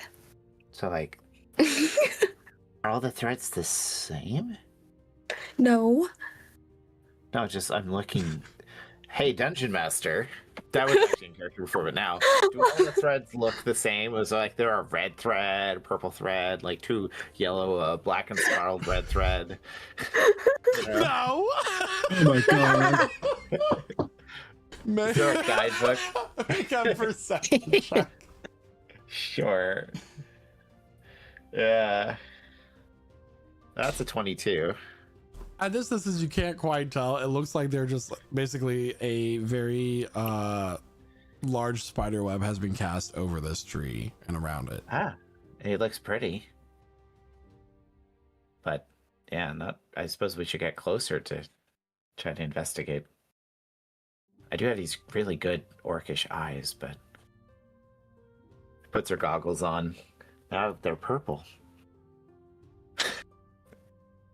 Oh my. Wait. As the party begins to step close, you begin to hear a sound thundering through the forest around you. The trees not quite as reflective as they once were, but more so husks of the trees within the grove. And bursting forth into the clearing of which you currently stand is a entity made of what appears to be rotten wood, screeching and breaking through the silence. And that is where we're going to take our mid-session break, everyone. So if you are just now joining us. If you're just now joining us, welcome. And you are listening, if you are on the podcast networks, to our beautiful voices, listening to this maybe from the start. But that's where you can find our beautiful voices on the podcast networks, because we do release Prestige Encounters there. But if you want to see our faces to go with these beautiful voices that you're hearing through this, you can catch the re-release of Prestige Encounters on Tuesdays on YouTube. But preferably, we would love to have you join us live. And we do live stream Prestige Encounters at 8 p.m. Eastern Time on Twitch, TikTok, and wherever else we may deem to be necessary. And so join us in chat. We'd love to have you, contribute to the stream. You can also do fun little things like give players potions when they're hurt. We also are part of a Discord server, we sometimes do wonderful one-shots you can play. And Lich Souls is a streamer, and he does other things other nights. He plays Dead by Daylight. He plays right now Mario Kart World sometimes, but We many do other party games. streams of Mario Kart World. We play Dead Yeah. by Daylight. We're starting to play a little bit of Pokemon. I actually have a stack of games that I have purchased but never played. 1, 2, 3, 4, 5, 6 games I've purchased but never played. So we're gonna be playing through those as well. And we also have a Minecraft, both Bedrock and Java server, a Valheim. 7 Days to Die, and a Valheim server. So feel free to come join us in one of those. And we'll be back, everybody, and we'll see you real soon. Real soon. Hello, everybody, and welcome to the mid-session break of Prestige Encounters. Us players take this time to refresh ourselves and get a few more snacks, refill our drinks, in order to bring you a more exciting adventure. We would like to take this time to let you know about a few things that goes beyond our Dungeons & Dragons campaign. First and foremost, we have a Discord server at lichsouls.com/discord that you can join and then play a wide assortment of games with us, like Dead by Daylight, Sea of Thieves, first-person shooters, and more. The games we play together change as time goes on and new games are released, and you can join our Discord for more up-to-date information. You can even join us every Tuesday for our community game nights. If you have Amazon Prime, you can subscribe once a month to one channel of your choice for free. Here at Lich Souls Gaming, we have streams that go beyond Dungeons & Dragons. Throughout the week, you can catch me live playing an assortment of games and even use your channel points that you earn during the streams in order to affect what happens in the stream itself. We have over 20 static and animated emotes that our subscribers get to use in our channel and other channels as well. So hit that subscribe button and join all the fun. Well, my cup of players tears is running dry, so I'm going to let our other cast members tell you about our amazing sponsors for the rest of the stream. Hi there viewers, I'm Josh from Prestige Encounters, and I heard you wanted the best looking maps out of all your friends. Well, do I have you covered with Arkenforge, the best map making tool for all your TTRPGs. There are many different asset packs which can be used within Arkenforge, but if none of these tickle your fancy, then import your own and create anything your heart desires. When building those maps, you don't want to forget about these features such as built-in animation and music plugins to make your maps feel alive at every moment, touchscreen support with Fog of War which allows in-person play, and a dynamic lighting system to make even your nighttime maps look their best. Making maps has never been easier, but now I hear what you're saying. I don't like subscription fees, and that's okay. Neither do I. Arkenforge is luckily only a single time purchase, and we can help you out even more if you use code LITSHOLS at checkout. That's right folks, if you want the best maps around, use Arkenforge, and don't forget to use our code LITSHOLS at checkout.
Welcome to Prestige Tales.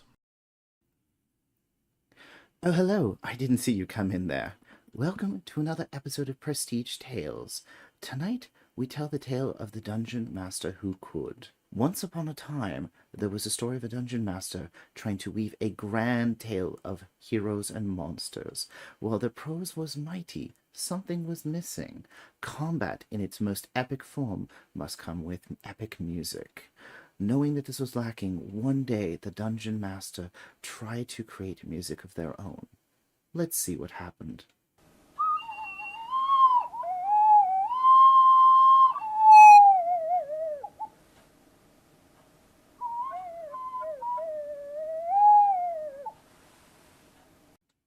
A moment meant to be the culmination of their tale instead became a tragic end. Ashamed, the dungeon master walked off into the sunset, never to be seen again. The moral of this tale: be the dungeon master that could with Midnight Syndicate. Yeah, and you all hear an angelic choral movement surrounding Casimir, which does not fit this music that's playing right now, which is fine because it's lovely music. Midnight Syndicate are a talented musical production group creating gothic, horror, and fantasy music from your role-playing game at home. Don't be a natural 1, roll a natural 20 with Midnight Syndicate. These absolute legends can be found at www.midnightsyndicate.com on the YouTube, Alexa, Spotify, or Apple Music.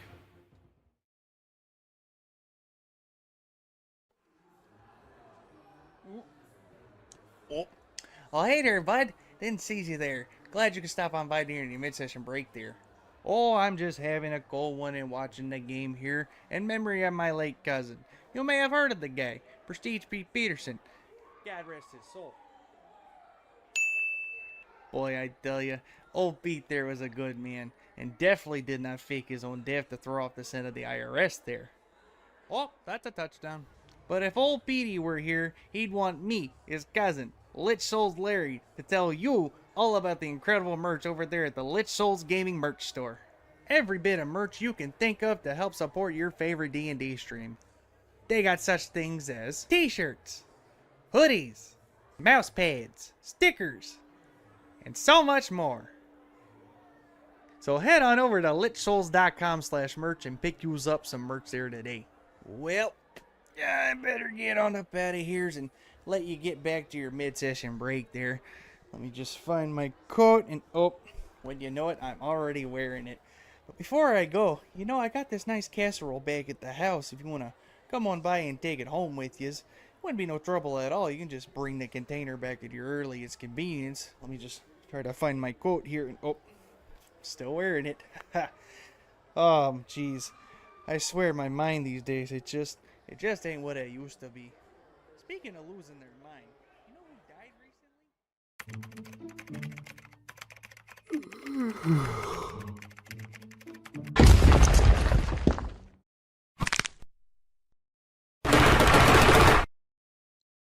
Did you just yawn?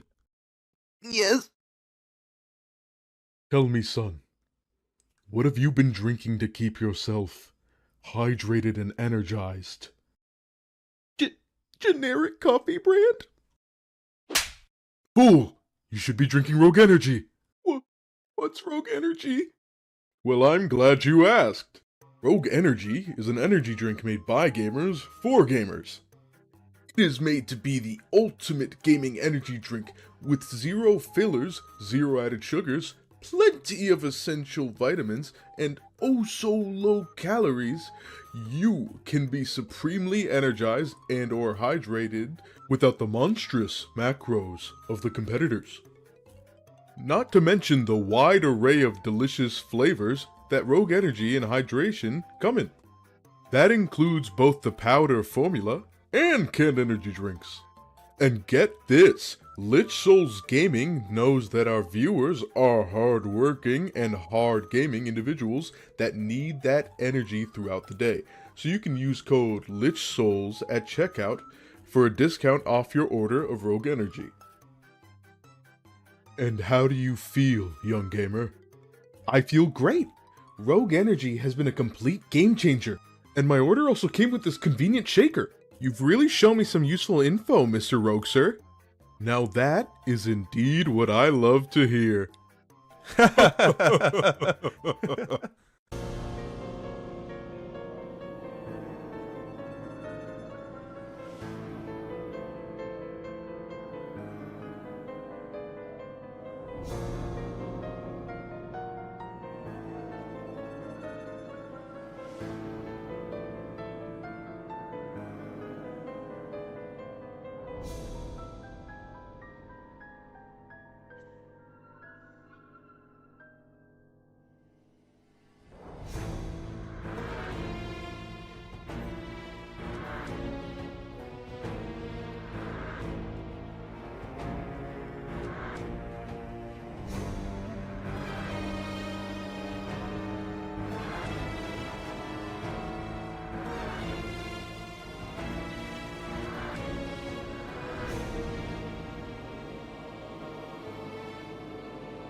It's fine.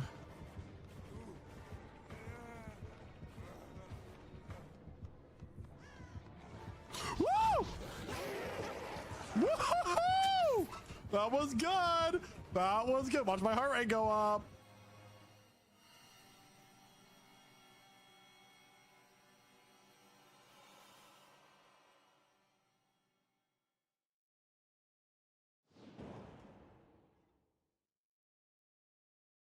And they just hit the South Tower.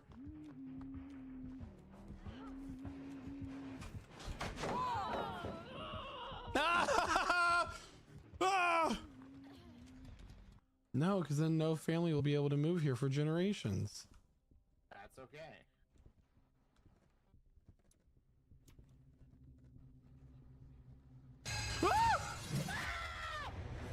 All right, here we go. One last time.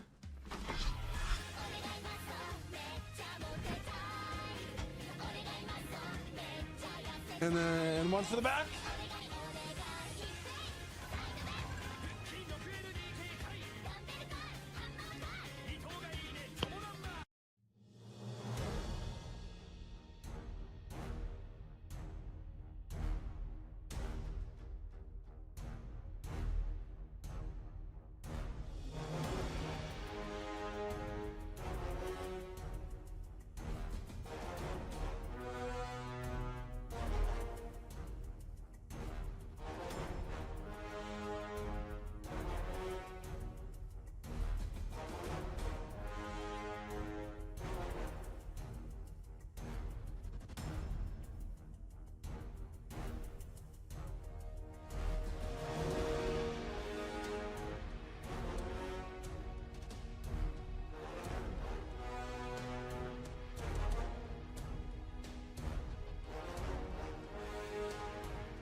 Everybody, and thank you so much for watching the mid-session break of Prestige Encounters. If you have not yet done so, be sure to join our Discord at lichsouls.com/discord. And now we're going to return to the adventure. Hello everybody, and welcome back to Prestige Encounters. I hope you enjoyed our mid-session break, because I know our players certainly did, as we took that time to refresh ourselves, get a little snack. I'm still eating a sandwich. So What side of sandwich? This is important to the plot. yes, anyway, so we're gonna go ahead and return to the action. So as I said, where we last left off, there was a thunderous boom, and bursting forth into the clearing of which the players currently stand is a tree-like creature that has all sorts of rotting wood, corruption, that sort of thing, all over its body. And I'll go ahead and give everybody a visual. I don't want a visual. That's really purple. Oh god. If I take Sinasha's goggles off, does the map change colors? No. Purple. I said there's And why you're- there's a purple hue over everything. Did I not? Did I miss that? She has purple tinted goggles. White balloon! Never mind. I'm assuming we're at the bottom of the map.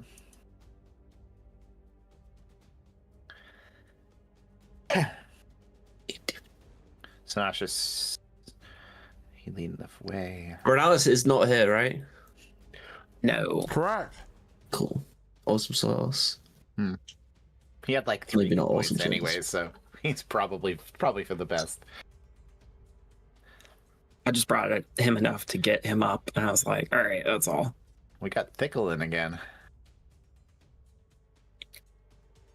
All right. Well, at this point, I need everybody to,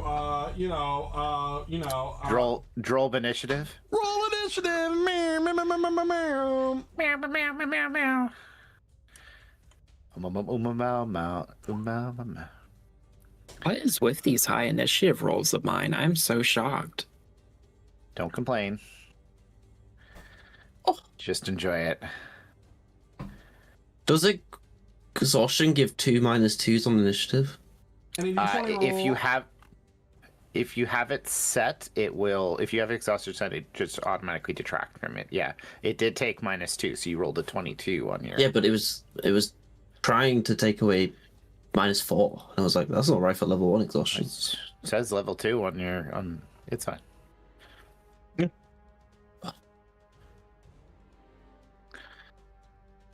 Alright, we're all good. Ignore me. Ignore me. Just spitballing over here. Just yapping. All right, everybody. So let's play this one. All right. All right. So top of the round, we have Sanasha. The party is not in good health. Let's go say. So, does this creature look familiar at all as I attack it? That's not just gonna rage. Make a wisdom check. Yeah.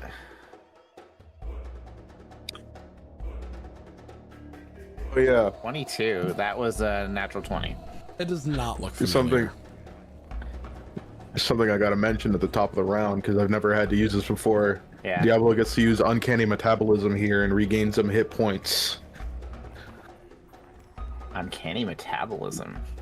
Yep, when he rolls initiative, he can choose to regain all his key points and regain a number of hit points equal to my level plus one of my martial arts die. That's awesome.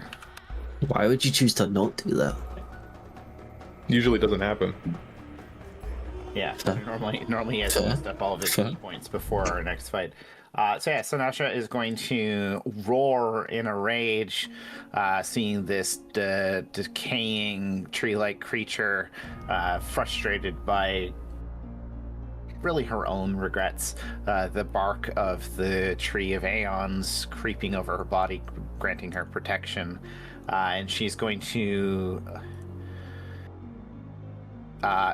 get most of the way to the tree in a single leaping bound. She will leap there, and then she is going to cross the rest of the way there. And she is fully enraged, is going to recklessly attack this entity with her lightning modified axe. Yeah. Yeah. So that's the first one. It's a dirty 20. Thank Glob. So a 20 does hit. Okay. So 33 damage, 10 of it's lightning, and then other things all slashing. As you leap through the air and bring your axe crashing down on this creature, your axe comes in contact with its bark-like hide, and it does not sink quite as much as you think it would. Is it the slashing damage, or does the lightning seem normal? Or so the lightning is normal. So it takes that's 13, 11 points of slashing damage plus 10 points of lightning damage. So Snatcher looks a little confused because she is literally chopping down an axe, down a tree with a giant axe. It's gonna hit it again. So it's an 18 hit? 18 hits. That was like 2 potential natural ones in a row. So 27 of it. So 5 slashing, and then the rest is... 5 lightning, the rest is slashing. So that's, 16. I'm assuming, halved. 16, yeah. So she has used up most of her movement, but she still has a little bit more. So she's actually going to loop herself up around to the side, actually, in case. Actually, no, she's gonna go here and then end turn there. Thank you. All right, next up is gonna be Percy with this creature on deck. Okay, Percy's gonna start. Percy's gonna use an action to dash. 5, 10, 15, 20. It should measure for you if you click and drag, by the way. Yeah, it does, but I've always done it this way, and I don't know why. It just makes it. If you yeah. also hold Q, you can do multiple movements. And actually, yeah, it does now auto measure for you. So I'm gonna Your token. dash up here and then shout, "Try use the dagger." That was in character, by the way. And then I'm gonna use my bonus action to spatial transportation me and Diablo. So Diablo moves to where I am, and I swap places with him. Boogie woogie. Get in there, boy. Where were you? That's 55 feet up, so there. Right there. Cool. I hope this doesn't. Yeah, the get in there was, and then I'm gonna use the last. I'd be 55 feet. I had 60 feet because I dashed, so I'm gonna use the last 5 feet to move that way. That'll be all. All right, it's on this creature's turn. It looks real gross, chat. I know you can't see the token up close, but it is nasty. It's rough looking. Yeah. All right, so this creature is going to use first some poisonous thorns. It gets to attack Zanasha with advantage. Use this Yes, it poisonous does. thorn attack. Okay. You're probably gonna hit. Yeah, I Let's be mean, the honest. first one didn't hit, but this one is a 25 to hit. Yeah. I need a Constitution saving throw, please. Oh man. I have that's a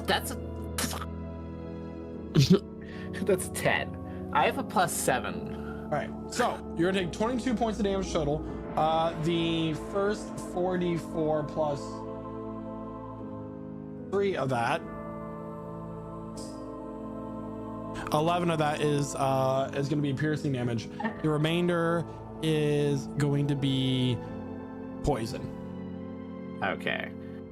So I'm reducing it by 5. 5? Yeah, okay. So you take 17 points of damage, and you have the poison condition until the start of this creature's next turn. Okay, that's great. That's fine. And it's going to Poison. rinse and repeat. That is a natural 20. I'm resistant to the pain, but it still hits. Yeah. So that's going to be 8d4 plus 66. I think she's going down. Just saying. So it's actually going to be easier to add up the d6 and subtract it. So you're going down. 28 of that is going to be piercing damage. So you take 14. You take 28 points of damage. She's okay. It's fine. This is fine. And then the last thing it's going to do is use its vine attack against Diablo. So this vine goes to the ground, comes up out of the ground, and goes to wrap itself around Diablo. I need a strength or dexterity saving throw from... Oh wait, no, actually no, that's not how that works.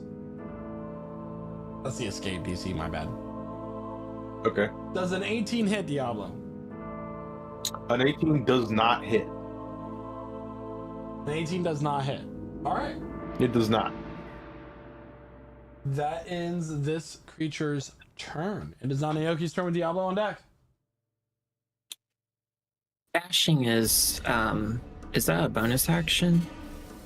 Or is that an action? I'm sorry. Unless you have a Dashing feature that is makes an it. action. Unless you're a Yep. rogue. Or Or a monk. Or a barbarian who can.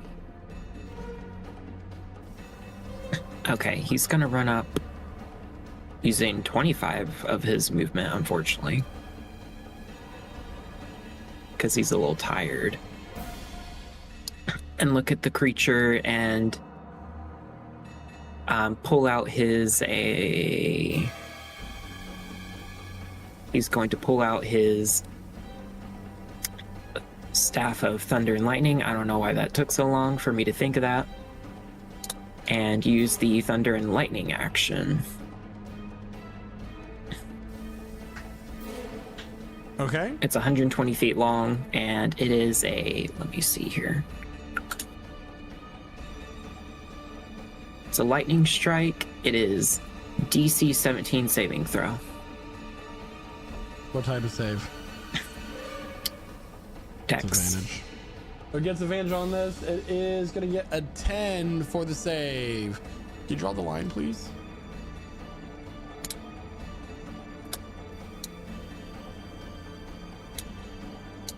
Pew. All right. So it takes the full amount of damage. Perfect. Did you have something to say there, Yi? No. All right. Okay. It'll take 30 points of lightning damage.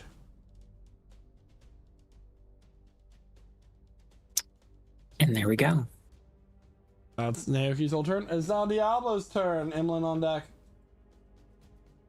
Such a good weapon. All right, Diablo is going to run up and attack this thing.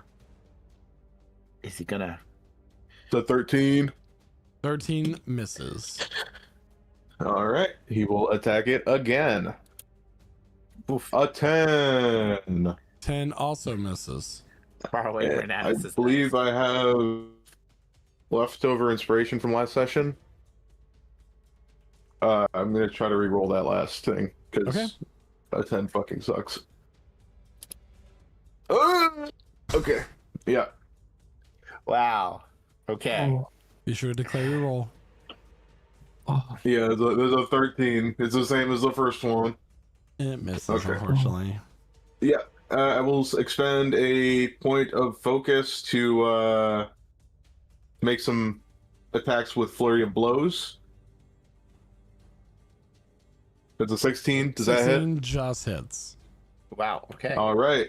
And I would like a con save from this thing. Con save. Is this for the stun effect? Yeah. All right. It gets a 9.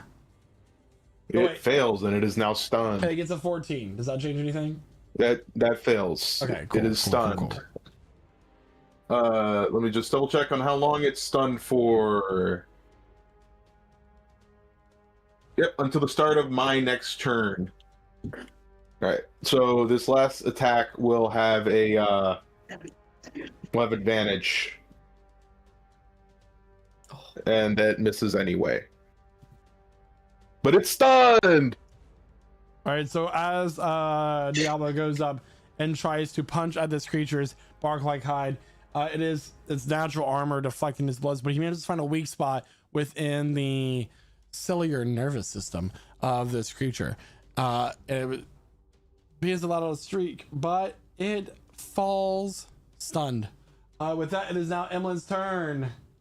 And just a reminder Yes, of it what is. the stunned condition means in the current rules of D&D. Just, as a little reminder, let me get my DM screen out. Oh, it was upside down. Oh, okay. So, if a creature is stunned, this means there is no, oh, there it is. It has the incapacitated condition. It automatically fails strength and dexterity saving throws, and attack rolls against it have advantage. Okay. Period. Well, Emmeline's going to move kind of closer to this tree on her right, kind of get, good position here, and she's going to cast Scorching Ray at this now stunned tree monster thing. We're going to cast that here at the 2nd level. That's a 24, a 26, and an 18. All 3 hit. And then 18 damage. Do you want me to roll it again, or? I believe Scorching Ray does roll each ray individually, Okay. unlike Magic Missile.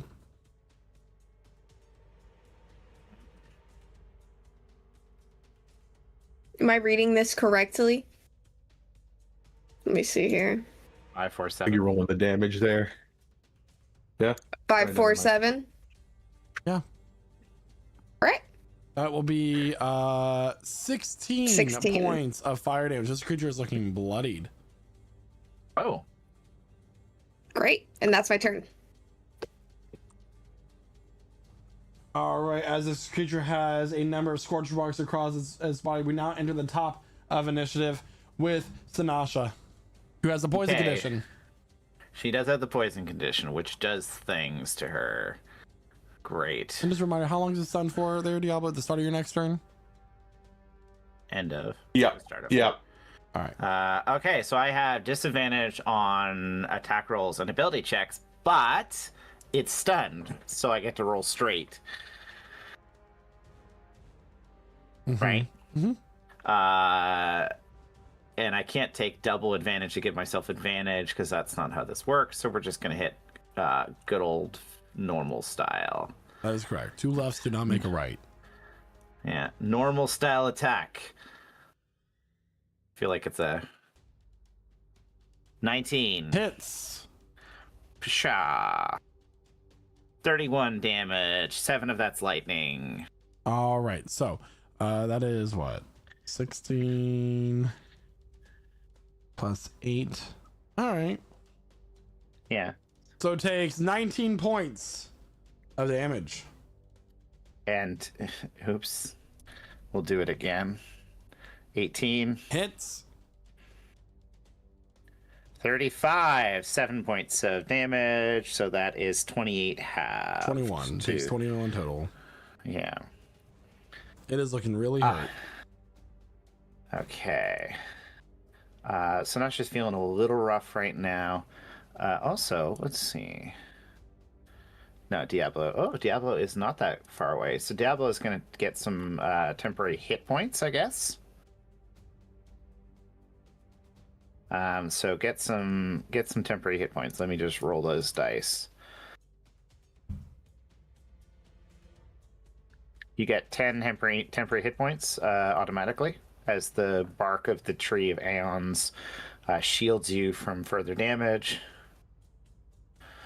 Sanasha is going to stand her ground, but I'm going to actually use Adrenaline Rush to take the dash action, so I can gain some temporary hit points, because I do gain my proficiency bonus of in temporary hit points, just because she's feeling a little vulnerable, and just for she feels pumped up. She's getting some good hits, and she wants to throw it off. So Sanasha can now do 100 feet of movement. So she's going to run in circles around the creature repeatedly, yelling at it, waving her axe, and end up in the exact same position. You do that. Yeah. Just because I'm not just gonna use the dash action and not move. So that's my turn. That is not Percy's turn. What's this shard of glass / dagger thing that I'm holding? What's its properties up to? Is it just a regular dagger? It is, as far as you know, it's a regular dagger. Well, I want to throw it at the thing. Yeah. So what am I rolling for that? Roll what you would for a regular dagger. Just a regular dagger. Okay, cool. Let me not do this on that, because that's a magical dagger and that will not work.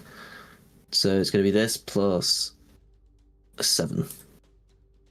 20. 20. Boom. You throw the dagger. The dagger shimmers and goes straight through the body and lands somewhere off in the distance. Went straight through it. Goes straight through it. Does nothing. Cool. Well, I was not expecting that. Okay, cool. And then Knowledge is power. And knowing is half the battle. Violence is the other I'll half. throw a third level. I'll throw a third level healing word at Snasher. Cool. 17. 17 more hit points. Excellent. That's not very good. And that'll be all. All right. The creature is currently stunned. So we're going to gloss over its turn. We're going to go to Naoki. This creature is looking pretty injured. A powerful enough hit may take it out. What would you like to do? I got the perfect thing for you. He's going to use up his movement here. 25, looking right at it. And he is going to hold his umbrella out and drop it. He's going to drop his umbrella and it's going to land. And so you see these like kind of ashes just kind of like melt as it melts into the ground and like glides over to it. And he casts Blight on the creature.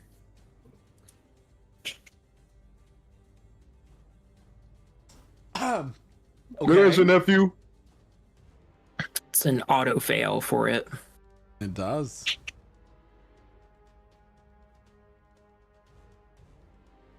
.32 points of necrotic damage as these like trees like burst out of the ground all beside it and just like inject their tendrils into it, like sucking in life, turning into flowers before just like kind of poofing away. Is this thing a plant? It is not Technically? a plant. Okay. It's technically I was gonna say. Fae. And Naoki, All I right. would say, how do you want to do this? But you kind of already told us. Oh, oops.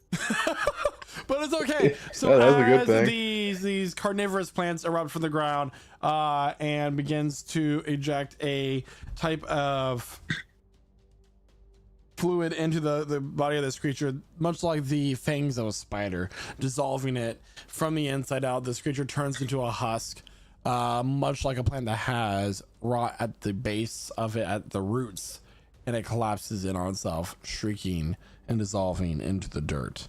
And then that will effectively end combat as you find yourself standing within the forest in the silence once more.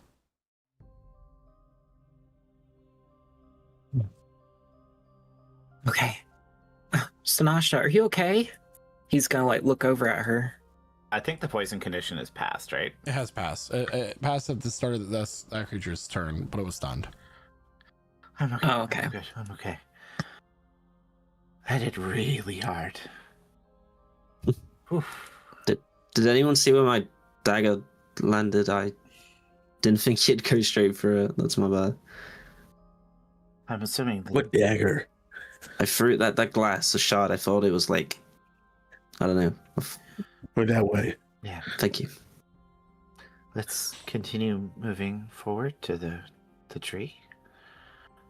I wonder what the purpose of these are. If they're, I mean, maybe it's just not a weapon against that creature. Don't know.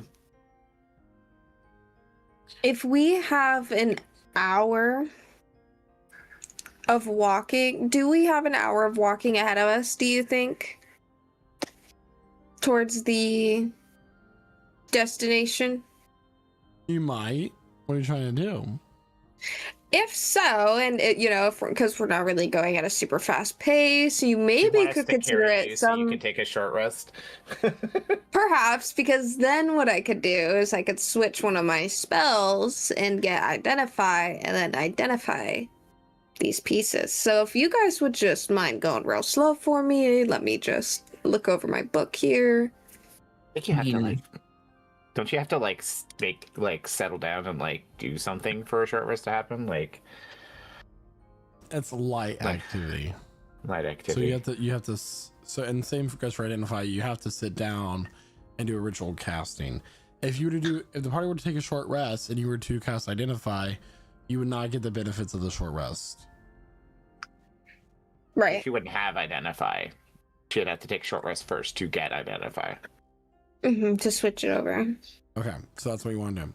So is the party going to try to take a short rest?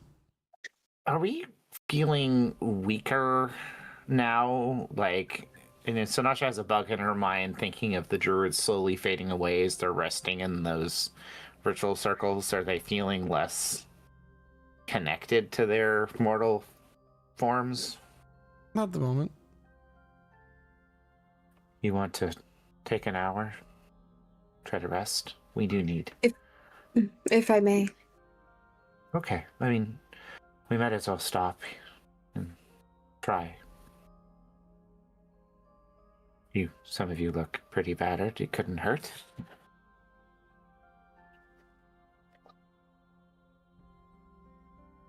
Yeah, let's do that. I got some rations. Have a light snack. As the party begins to sit down for a short rest, and it begins to bring out some rations and food, there are 2 flashes of golden light. Stepping out from behind the trees are 2 humanoid looking like creatures with turquoise colored skin and golden eyes and wings upon their backs. Oh, God damn it.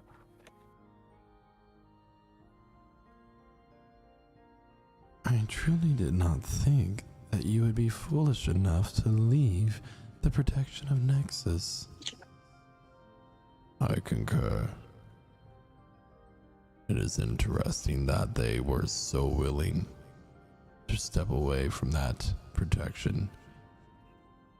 Before you stands 2 members of what you assume to be the Avenari, 2 angelic beings bent after that of vengeance.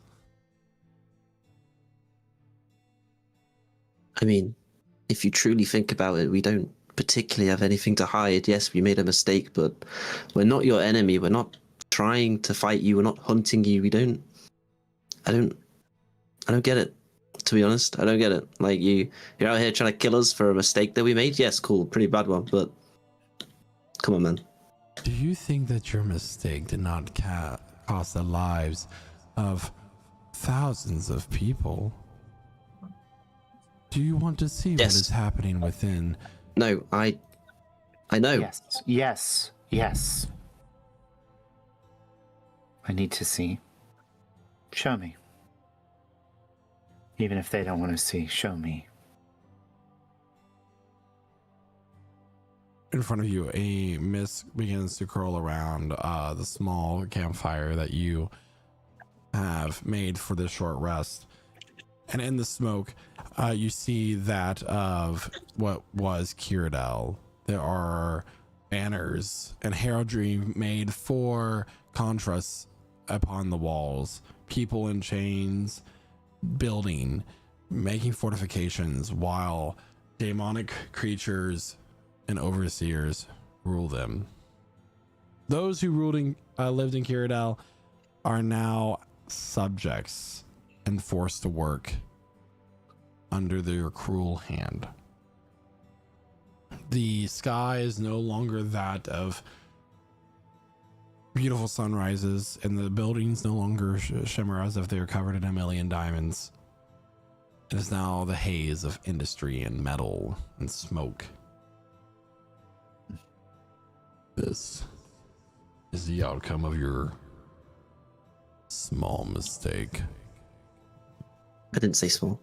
You will answer for your crimes. Sure. And we deserve it. But, ask me this question, Assassin. Why are you wasting your time on us? Your enemy is there. We're just petty mortals. And from the stories that I heard from the groves, the gods have done as much damage as we did in our foolish, selfish actions where we allowed ourselves to be deceived by the god of deception.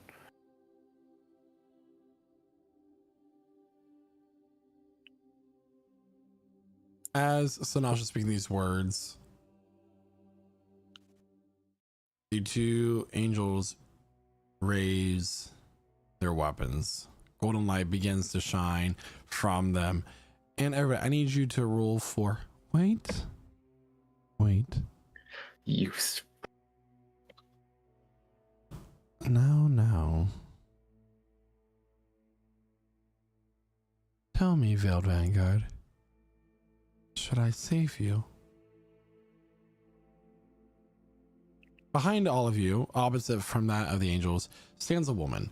Her hair has cracks of silver across. Her face has cracks of silver across it. Her hair, long braided silver in its color. Her eyes a blue that of the sky. She wears a hood upon her head, and she has an overall mother-like presence about her. She seemed familiar to any iconography of gods that we might know. I Not gotta the make a religion Sinash's- check. Sure. Can I do that as Yeah. well? Or You may. can I help? I guess. Can I as well? Everybody can make a I religion mean- check. Why not? 10. 10. 0. Oh my god. Wait, let me see. 28 for Evelyn. 28. 7 for Naoki. Well, some of you may not know who this person is. You Percy's notice like, that "What the are two gods?" members of the Avenari immediately kneel without hesitation to her. Lady Kresna. Evelyn's gonna do the same thing. Lady Kresna. Lady we did not expect to Kresna? see you here. Standing before you is the widow of Sionor, the Lady of the Moon, the older sister to Nima, is Kresna herself. Oh, goddess. I'll ask my question once more. Out Vanguard. Shall I put a stop to this? Yes, please.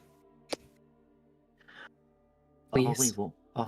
All we wanted, Lady Kresna, since that horrible day, was to try to find a way to undo the damage we did, to find redemption, to do something good because of the evil that we caused. Deception or not, God of lies, redemption is the only thing that would be better than punishment, the only thing that would bring some good back to this world. Killing us wouldn't change what we've done. No. But it would make some people feel better. Putting a Might have criminal in prison or ending their life on the cutting block does not undo what they've done. Much like sentencing a soul to one of the hells does not undo what they did in life. It is simply a punishment. Justice. That which Alnor follows so closely. The one who murdered my partner in life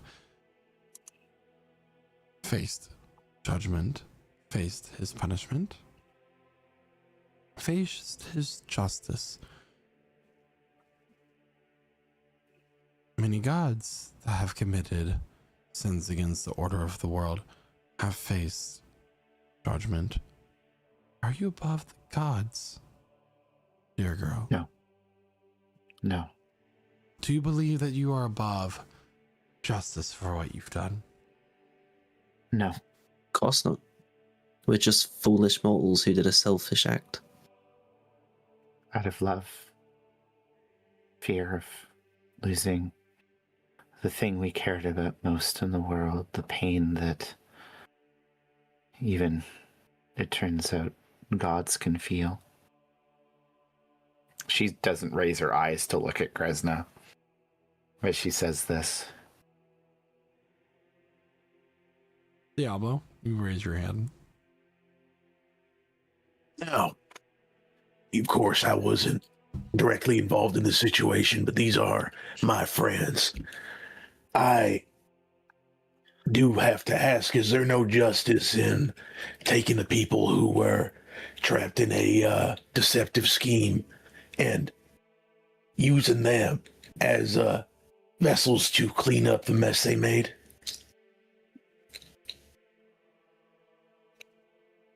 Are you proposing you take on a divine quest to right the wrongs that you have done. He looks to the rest of them. All we want is to find a way to do something good in exchange for what we've done.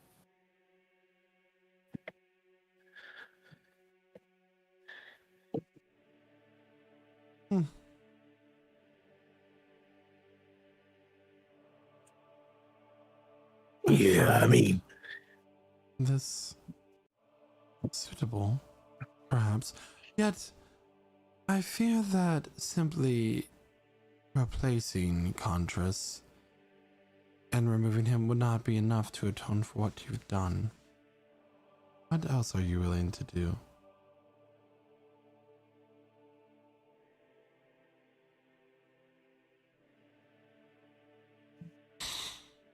well,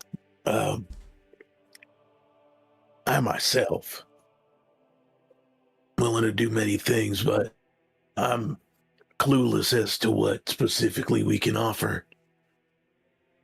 Together, we need to save the world and save you, if I may speak so boldly. There's a great threat heading our way. And if we can stop that threat, we could save as many lives as we've ruined up until this point. Now, of course, saving lives doesn't erase the lives that were lost, but Of course. in some sense, that must count for a sort of redemption, a penance, if you will. How about I make a deal with you? Not that of the contract that you made with Contras, but that which, if you do not fulfill, you and the one who is not with you currently will meet a righteous end.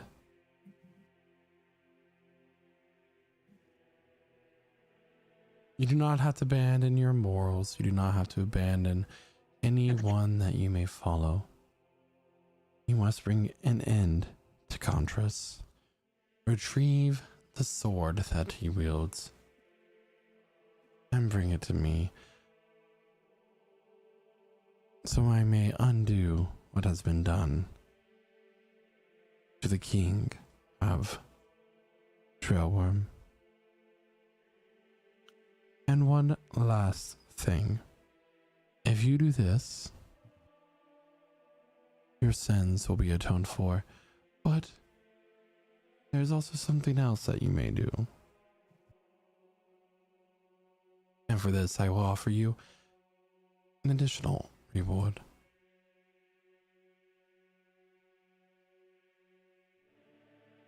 Within the city of Deorum Finis, the Emperor of the Sinkies in the Empire is taking on atrocious ritual. Although I may not reveal to you what it is, for it hurts my heart to speak of.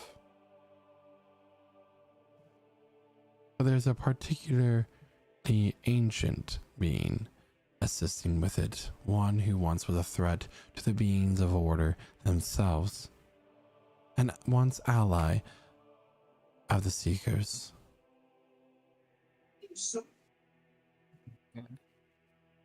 If you were to go and put a stop to this after you retrieve the sword and put an end to Contras, you will receive two things from me. One, I will assist you in getting into the archives of Allura to seek one piece of knowledge that you wish to find. And two, within that lab of an area of research in Aeon Finis, you'll find the map to lead you into the God Scar, to a relic known as the Rod of Resurrection, an item that I once bestowed upon a champion of my own, and you may have it.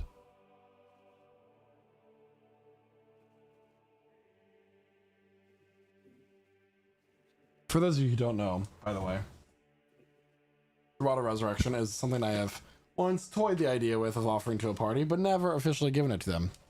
And let me tell you what it does. Oh, here it is. And she will kind of describe this to you as a party, so like you as players know what it does. So the Rod of Resurrection has 5 charges. When you hold it, you can cast one of the following spells: Heal, that's for 1 charge, or Resurrection, which expends 5 charges. It regains 1 expended charge daily at dawn. And when you use all 5 charges, or the last charge it currently holds, you roll a d20. If you roll a natural 1, the rod disappears in a harmless burst of radiance. It is a legendary leveled item. Ultimate healing. And the capability of resurrecting people. Now, whether or not you choose to achieve this quest, this final quest, is yours and has no condition upon you refusing it. That will be included in this contract. However, you must remove Contras before he is able to burst forth from his city walls and the barrier that holds him. And there's only one possible item that I know of that is capable of bringing down a god, and you must find it. Right. We got any leads on that? The last I was aware of its existence, it was within the fallen kingdom of Cielnor and the continent of Mernwin. Mernwin, all right. The fallen kingdom of Cielnor. No. But it may not be the only item of capable of destroying a god. It's the only one that I am aware of. Is it true that Contras was mortal once? He was. Is there no way to undo stolen godhood? If it was, that knowledge was within my grasp, many of my adversaries would not be here. You have a task before you. Now, I will give you a choice. You can sign this contract and agree to it. Or I will leave and let the Avenari and you take your chances. So Sinatra will... Lady Kresna, you mind if I address my group here? Well, can I just take a quick look at the contract as well? Of course. Yeah, she the contract appears in like golden ink. It is radiant. It is beautiful. Yeah. So she pulls a thing out of her bag, and it's like a set of extra lenses that clips onto her goggles, and she slides them over one by one until they kind of help her zoom in, and she looks for any unusual fine print. So basically, it's straightforward. Yeah. Before Contras is able to breach the barriers that surround Kiradel that is currently keeping him in place, he is preparing to do so. But before he's able to do that, you must find an item capable of killing a god and end his life. And then upon the ending of his life, the sword of which he wields and the spear or item that is capable must be given to Kresna for safekeeping or undoing of her choosing. In addition to this, if you are not, the creature that has this contract entrusted to it will enforce the end of your lives, and you will be punished through eternity of suffering and torture, unable to be resurrected. In addition, there's a little footnote. In addition, you may accept a quest to put an end to the experimentation / ritual in Deorum Finis between the Emperor led by a entity known as Gargruma. I knew it was Gargruma. Completion of this quest will reward you with the one piece of knowledge found within the archives of Laura, which you have been told holds some information that you want. and ways to find the Rod of Resurrection within the God Scar. Mm-hmm. And that's that's the thing. They told us there were 2 items in the God Scar, right? The one was a mace. That's not that. One was a weapon of the gods, and or item of the gods. The other one was something different, right? They were called Starbreaker and Avenger. Yeah. So there are other items and relics in God Scar, but those are 2 items that are known. She like walks over to them as they want to have some deliberations, I guess. So you That's wanted also to the signing of this discuss contract includes any current members of the Veiled Vanguard. any current And future so that members, I means presume. future members as well. No future members. No future members. No future members. Naoki will Naoki had something to approach say. Krasna. If I may ask, as another thing to add to this scroll here, as you can see, we're clearly not in the best condition. Could we ask of Your Holiness to give us strength and heal us of our wounds upon signing this contract? I'll consider it. While you deliberate. Normally I don't even concern myself with the gods, but I can see that you hold greater power than I could ever know, and I humbly beseech you as a member of the Druid Grove. You're right, I do hold greater power than you will ever know. Young Druid. Just imagining Aspen freaking out in somewhere right now. Like, what just happened? What am I, people? A god? I will consider No. it. Okay, well, we should discuss quickly. So, Kifley, you want to... Sorry, I don't know why I called you so Kifley. I was thinking of so Kifley. Diablo, you wanted another way without taking the power of... No. I more so wanted to address y'all as my friends, my group, as I am the creator of the Veiled Vanguard. Of course, I feel like it'd only be appropriate for me to talk about it, you know. Okay, yeah. But this Lady Kresna here, she's given us a great opportunity not only to undo the wrongs that were caused by the trickery and conniving and evil of Contras, but to we're getting a chance to fix what y'all did. Yep. You And don't need to convince me. I need y'all to also remember that those terms he put in that contract, the ones you told me about, the threats, if you didn't succeed, just because he ain't writing another contract with you doesn't mean they're not present. And I need y'all to accept that if we're going to take this. Well, the threats are to us, our personage, our immortal souls. Contras. Yeah, and Contras. I'm talking about Contras. When we go for him, he's going to do some horrible stuff. Oh, absolutely. That's what I'm talking about. Not that Lady Kresna here is trying to be deceptive or anything like that. Deceitful, nothing. I mean, She's the... this Contra sounds like when we to go kill him, he's going to go lower and he's going to make it hard for us to keep going. Now, then we just need to make sure we strike before he sees it coming, right? A spear that can kill a god?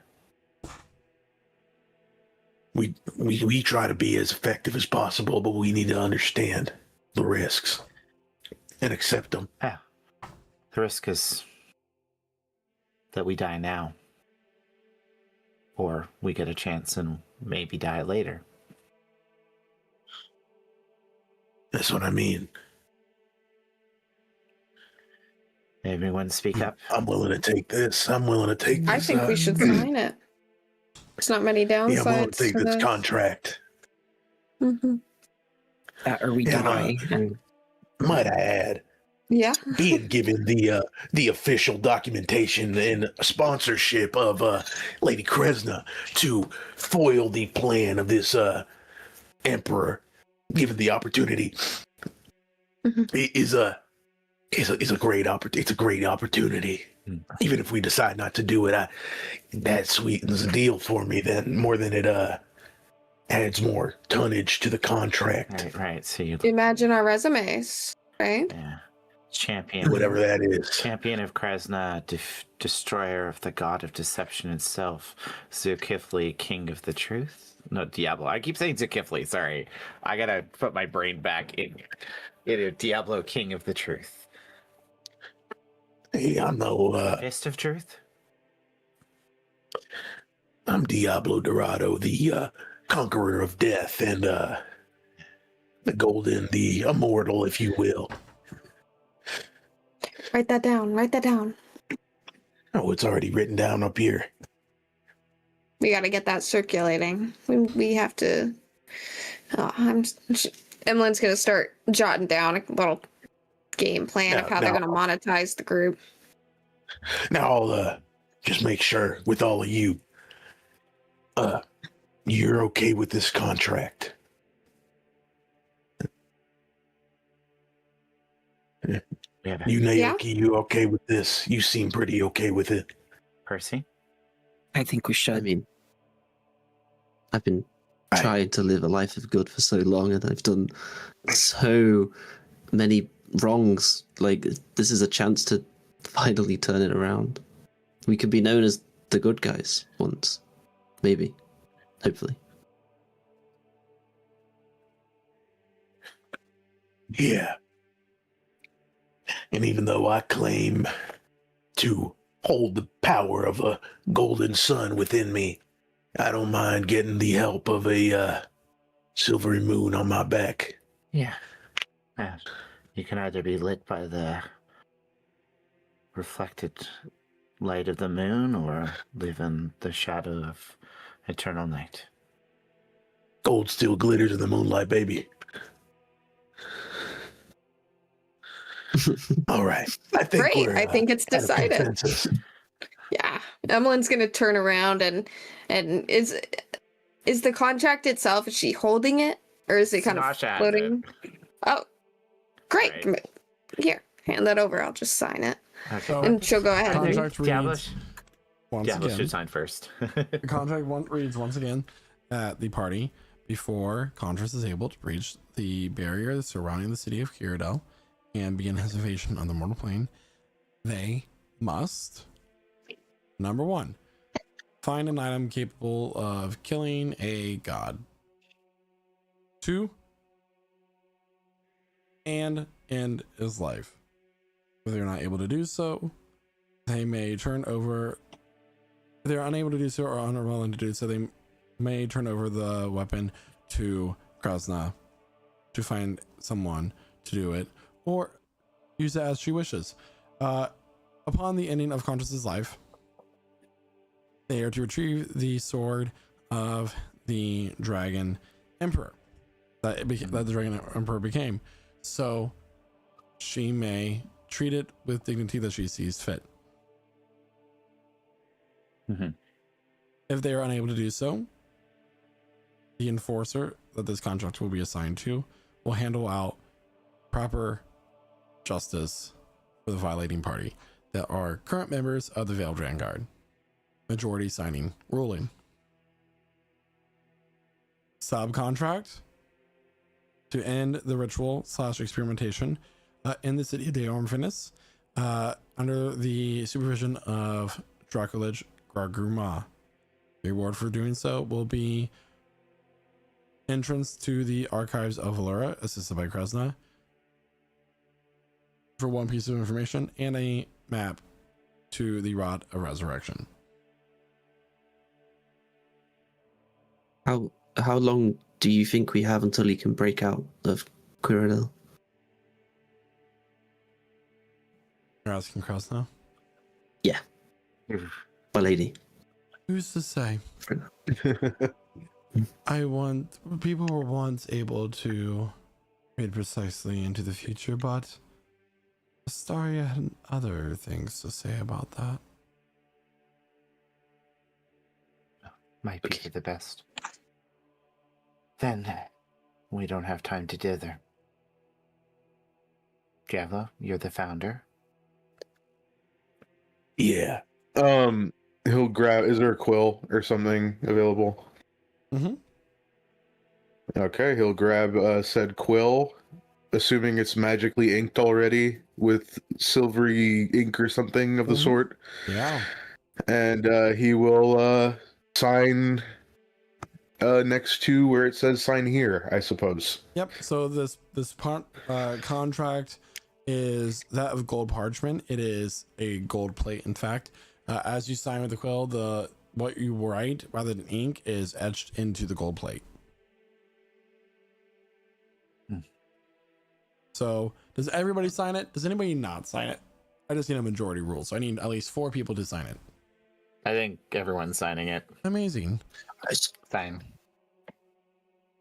And then with these 2 Avenari as our witnesses, she waves her hand, and there is suddenly a large construct-like creature with a large central eye in its form present before all of you. She takes the gold plate of which you sign and places it within the chest of this creature. This creature is an enforcer of law. It cares not for morals. It cares not for anything but what is written. There is no hidden text here in the contract. There is no hidden part of which you've agreed to. If you fail to keep up your end of this contract, it will come for you, and it is inevitable. There. For now, the Avenari will no longer pursue you, although the ones that at least I have the most influence over.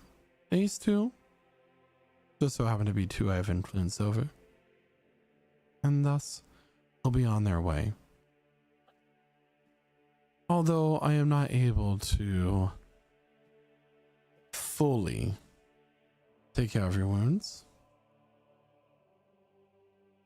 she is going to offer the party 100 points of HP and 5 levels worth of spell slots to divide up between, or we'll do 6 levels of spell slots to divide up between the 5 of you however you see fit. So you have 6 total spell slot levels and 100 points of healing that you may divvy up. Is that as in a 5th level spell would take 5 out of the 6 spell slots? Or? Right. Okay. Cool. So I don't 3 people. I don't need any spells then, because I'd take up too many. Diablo will abstain from taking any healing as he feels shipshape enough to not need it. So I'll take 20 hit points though.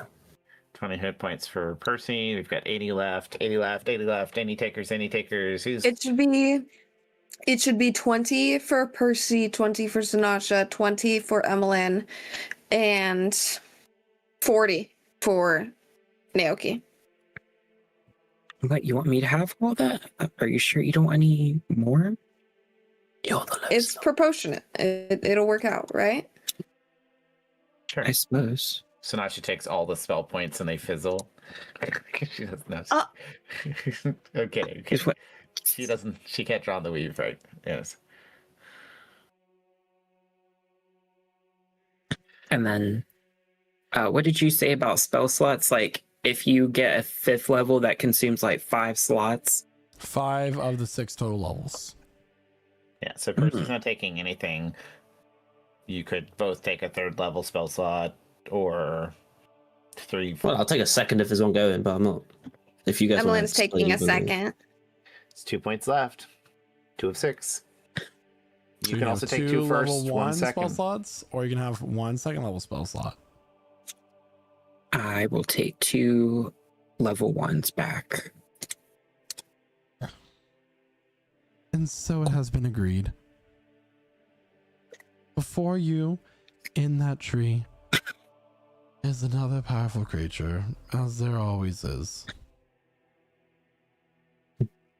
I look forward to your success throughout Vanguard, and may you truly atone for the horrible things that you did. But luckily, I am the goddess of mercy.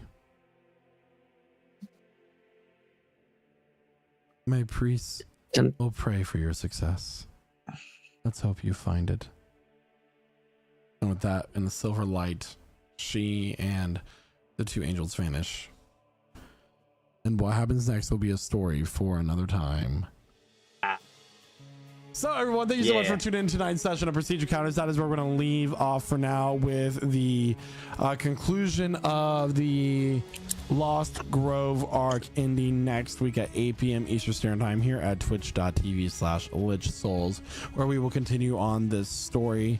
And then the following week after that, we will have no session as I will be on a vacation. So where are you going? Somewhere fun? That's for me to know and you to find out, you bitch.